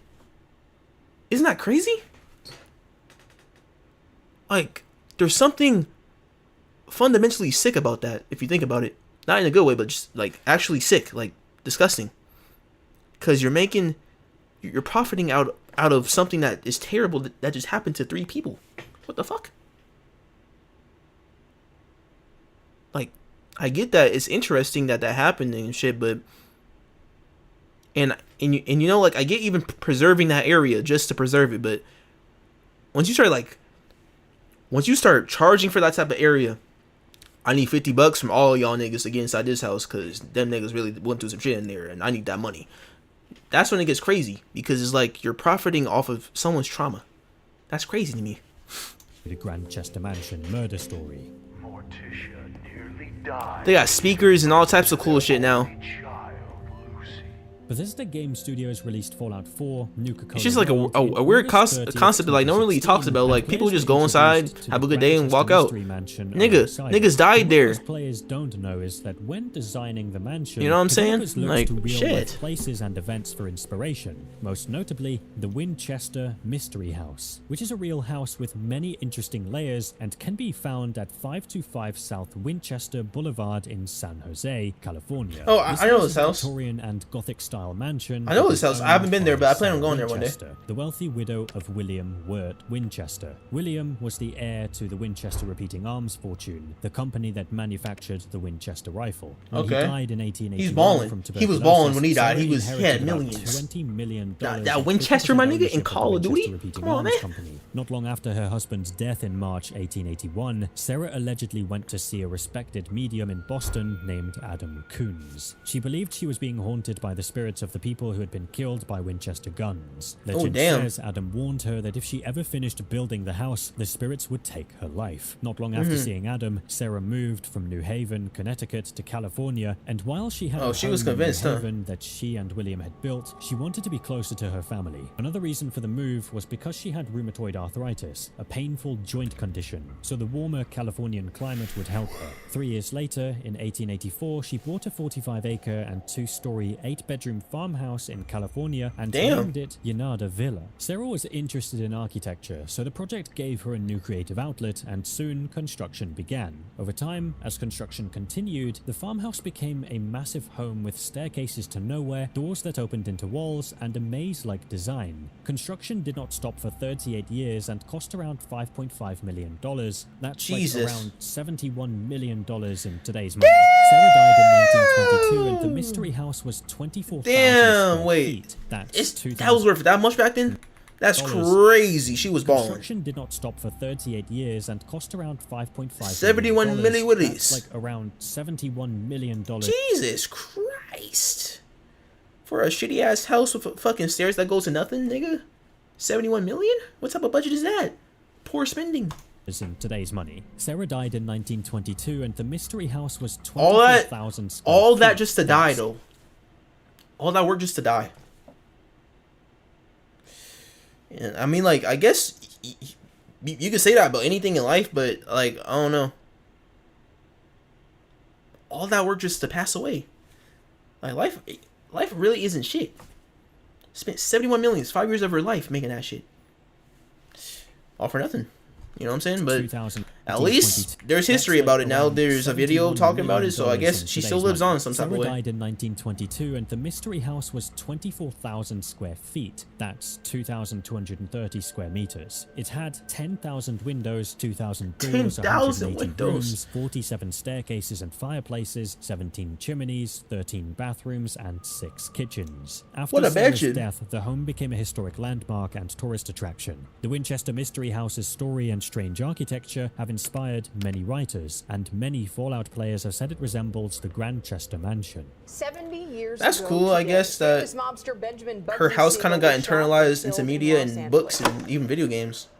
The man who helped shape the famous Las Vegas Strip and later went on to inspire the Fallout games named New Vegas was relaxing at home in Beverly Hills. As he sat reading his newspaper, someone was watching him from outside. What happened next would cause rumors, theories, and one of the most talked about cases in American history. Benjamin Siegel, also known as Bugsy, was born on Wednesday, February 28, 1906 in Brooklyn, New York. His parents were Max and Jenny Siegel, and they were poor. Max worked long, hard hours for low wages as a cabinet maker, and Jenny was a stay-at-home mom. Despite their struggles, the couple had 5 children and did the best they could. And instead of pursuing a traditional career, Bugsy chose the streets. He left school early. Damn, chose the hood and trenches, nigga. Okay. East Side, where he joined a gang on Lafayette Street and started What the fuck are you doing? In 1918. What do you mean started stealing? What? Do people really just sit in their room and say, "Man, I'm about to start stealing"? Like, what? Are you okay? What? It's like, bro said it so casually. It's like it's just a new activity that a new endeavor. I started stealing. Oh yeah. Like what? Come on, man. 12-year-old Bugsy met Maya Lansky. What? And What are people doing, man? Just doing random Maya shit. saw that the Jewish boys in his Brooklyn neighborhood needed to organize themselves like the Italians and Irish did, and soon he and Bugsy formed the Bugs and Maya Mob. Around that time, Bugsy crossed paths with Mo Sedway, a man who was born in Russian-controlled Poland. Mo was 12 years older than Bugsy, and together they ran a protection racket on the streets, which were schemes where business owners were forced to pay for protection from the very people who were threatening them. When Bugsy offered these protection services, the cart owners almost always turned him down at first, and when they did, there was hell to pay. Bugsy would fly into a wild rage, douse their carts in kerosene, light them on fire, and demand payment. When this happened, Doing some weird ass shit. Like, what the hell is that? What's up with animation? What movie did he watch to get that? No one just thinks of that shit on the fly, my nigga. That's a planned out interaction right there. That's crazy.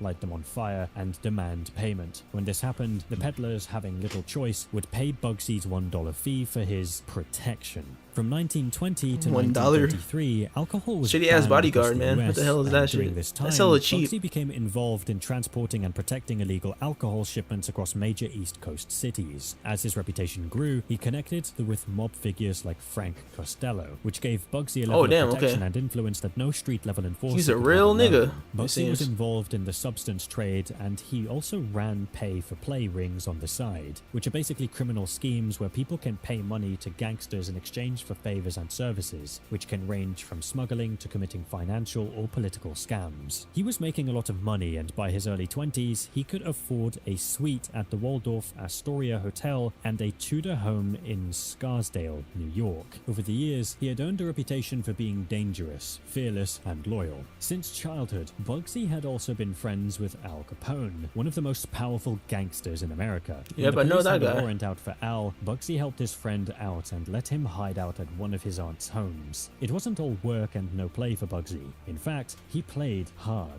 The charming man liked to socialize, wore flashy clothing, and was very involved in... Thank you.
food. I got my food.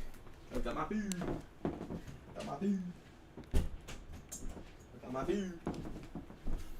I got my food. Damn! Wait, you went crazy. Thank you. Holy shit. Alright, I'm about to eat this while this plays. Holy shit. I was starving, man.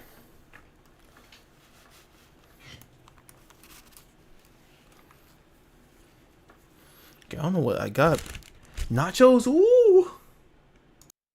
The city's nightlife. About a month before his 23rd birthday, January 28, 1929, Bugsy married his childhood sweetheart, Esther Krakauer. But things weren't a fairy tale marriage because even though the couple had 2 daughters, his lifestyle caused a lot of trouble because his wife and daughters were always high-profile targets for his rivals. And this is where things get even more interesting. The same year he married Esther, Bugsy and Maya started a new venture called Murder Incorporated and began to work as hitmen. They hired out their expert gunmen to other people who were transporting alcohol illegally in New York and New Jersey. Murder Incorporated was doing well, and by 1931, their operation reached its peak when Bugsy and Maya were hired to take out some mafia bosses. Bugsy and other members of the Murder Incorporated were involved in the killing of mob boss Joe Maciera, Salvatore Marunzanau, Tony Fabrizio, Henry Greenberg, and then the rival loan shark brothers Louis Pretty Armberg and Joseph Armberg. In 1936, alcohol had already been legalized in the US for 3 years. And they murdered Bugsy hella was, niggas. so to say, God in damn, hot that's a water. massacre. Rival mafia bosses wanted Bugsy dead, and he was in danger, so Maya sent him to Los Angeles. By that time,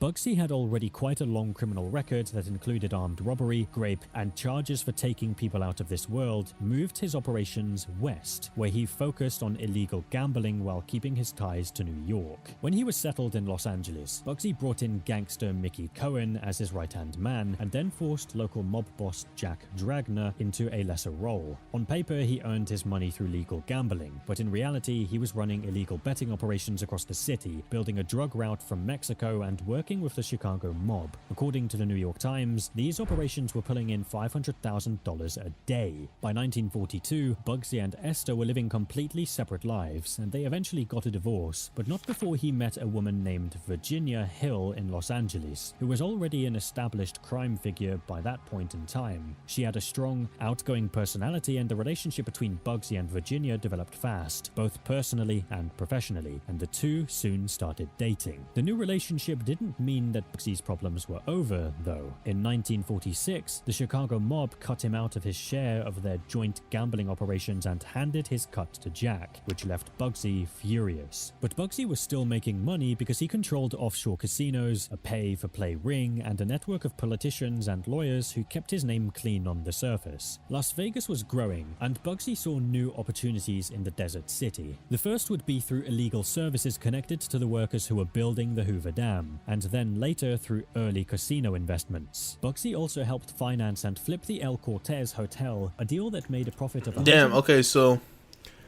this nigga Bugsy took all his bullshit from like New York and shit, took it all the way over to California and started doing the same shit, just scamming, robbing, doing schemes and plays and shit.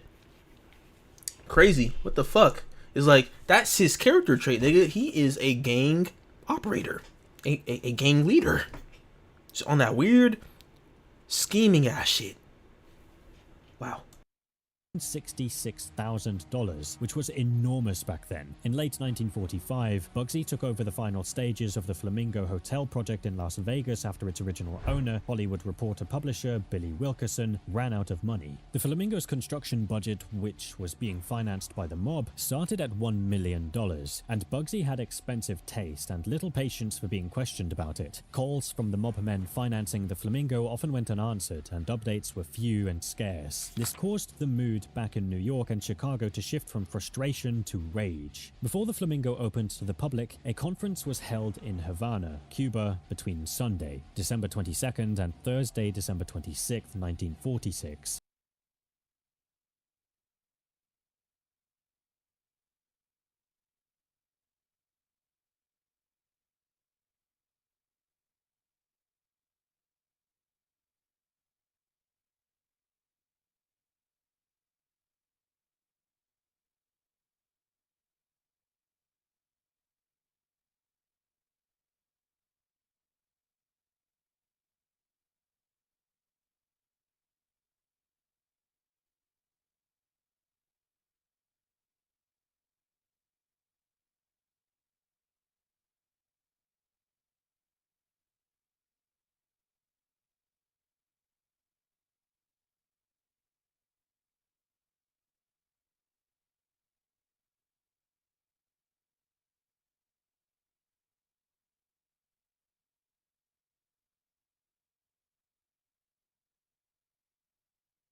It was an important organized crime meeting that aimed to bring the American mafia together. The trap was described to the public as an event in honor of the Italian-American singer and actor Frank Sinatra, but that was just a cover story. Mob leaders were being watched by the FBI, and they needed a believable reason to travel without drawing unwanted extra attention to themselves. At the meeting, the mob investors turned their attention to Bugsy, the flamingo, and the numbers that weren't adding up. Basically, the mob investors had agreed to invest money in the construction of the flamingo in exchange for Bugsy sharing the profits with them in the long run. But by that time, the construction costs had already blown past $6 million, which is $5 million more than what the total construction cost was supposed to be, and there were growing suspicions that either Bugsy or the contractors were overcharging for materials. Mob associates had also learned that Virginia was making regular trips to Switzerland. They suspected that she was working with Bugsy to scam them and was making these trips to deposit large amounts of cash that she stole from the mob's investments into secret accounts.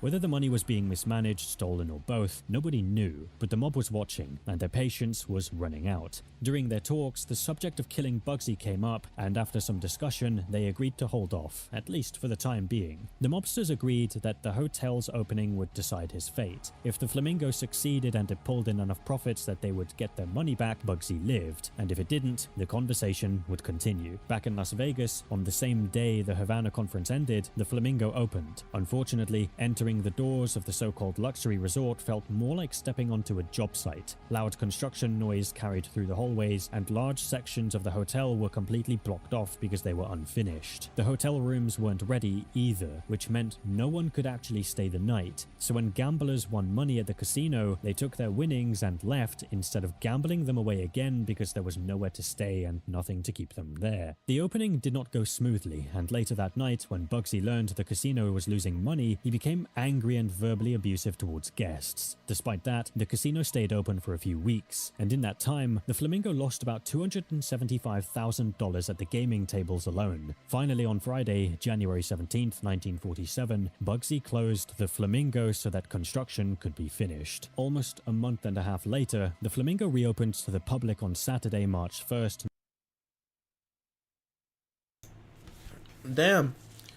Oh, okay, so it's like, why would he open it before it's done? What the fuck is that bullshit? Like, I get just trying to open it, but bro, all it takes is just good service, you know what I'm saying? Good timing. Make sure everything is clean and crisp.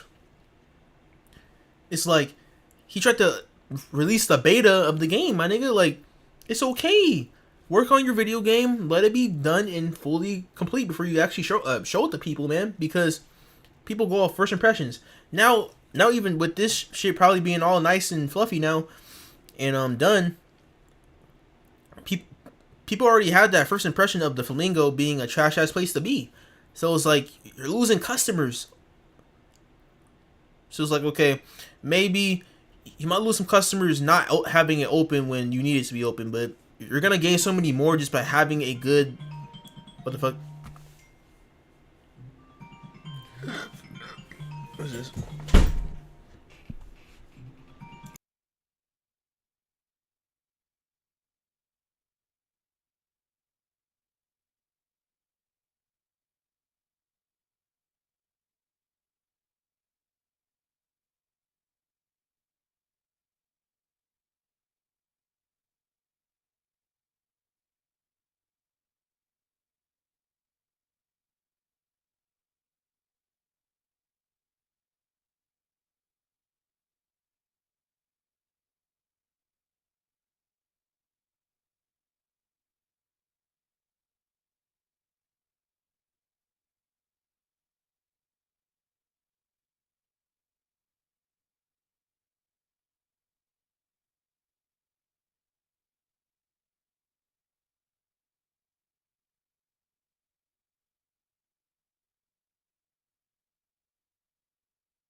Okay.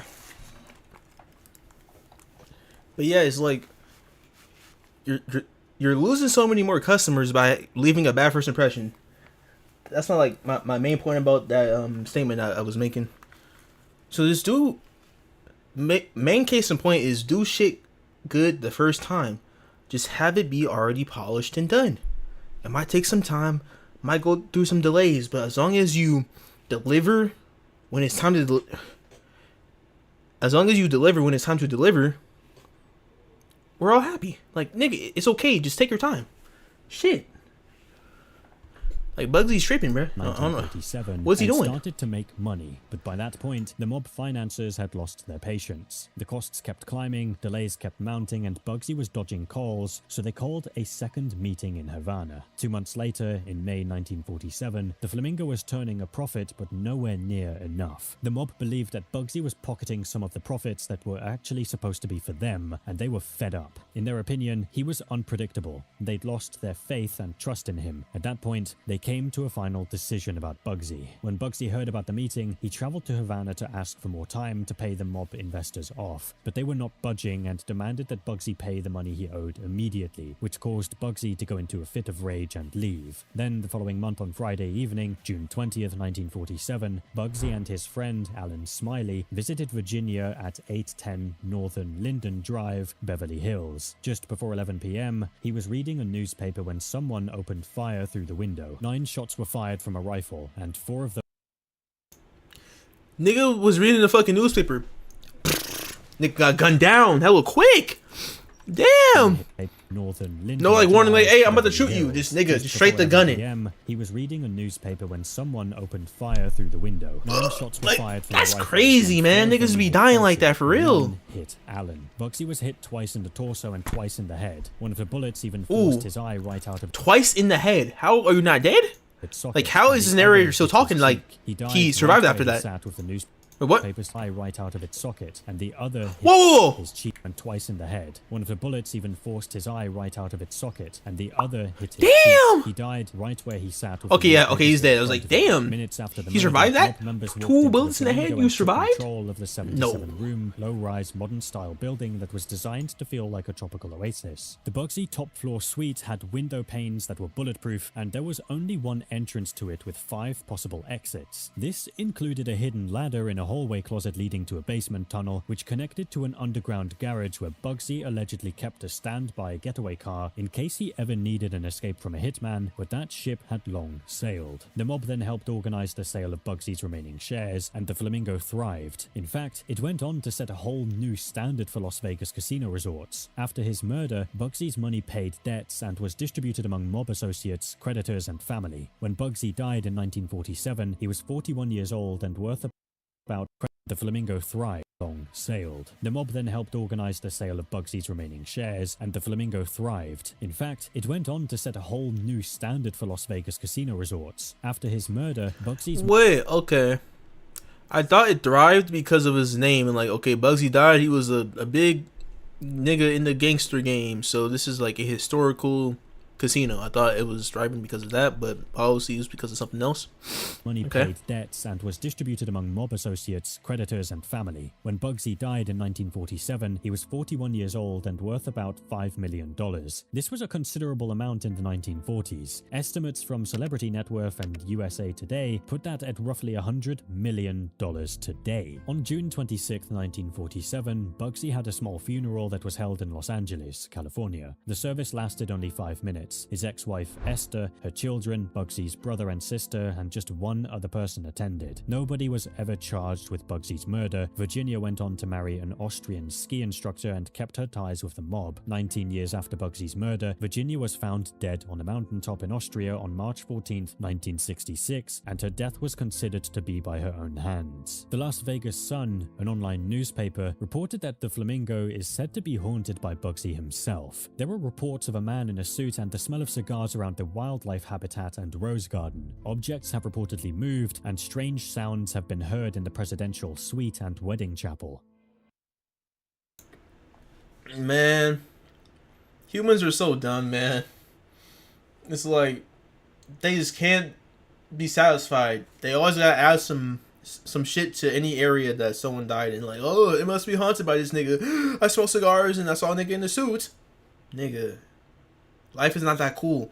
I say this all the time. Life is not that cool. There's no ghosts. There's no hauntings. Like, bruh. It's just you wake up, you eat, have sex, make something of yourself, do a career, die. That's it. There's nothing more to it that you're adding. What the fuck? A ghost? What the fuck would he even want to be doing on Earth anymore? He's in hell. Wait, what? Like, come on, man. But that is the coolest backstory I've heard for a character from fucking Fallout New Vegas. Of cigars Like been that's sick. In the presidential suite and wedding chapel. Like, he was that tough that he put him in Fallout New Vegas. There's the Benny character. Benny? On Bugsy Siegel. Yes, sir. That's clean. Flamingo, which he founded. Yeah.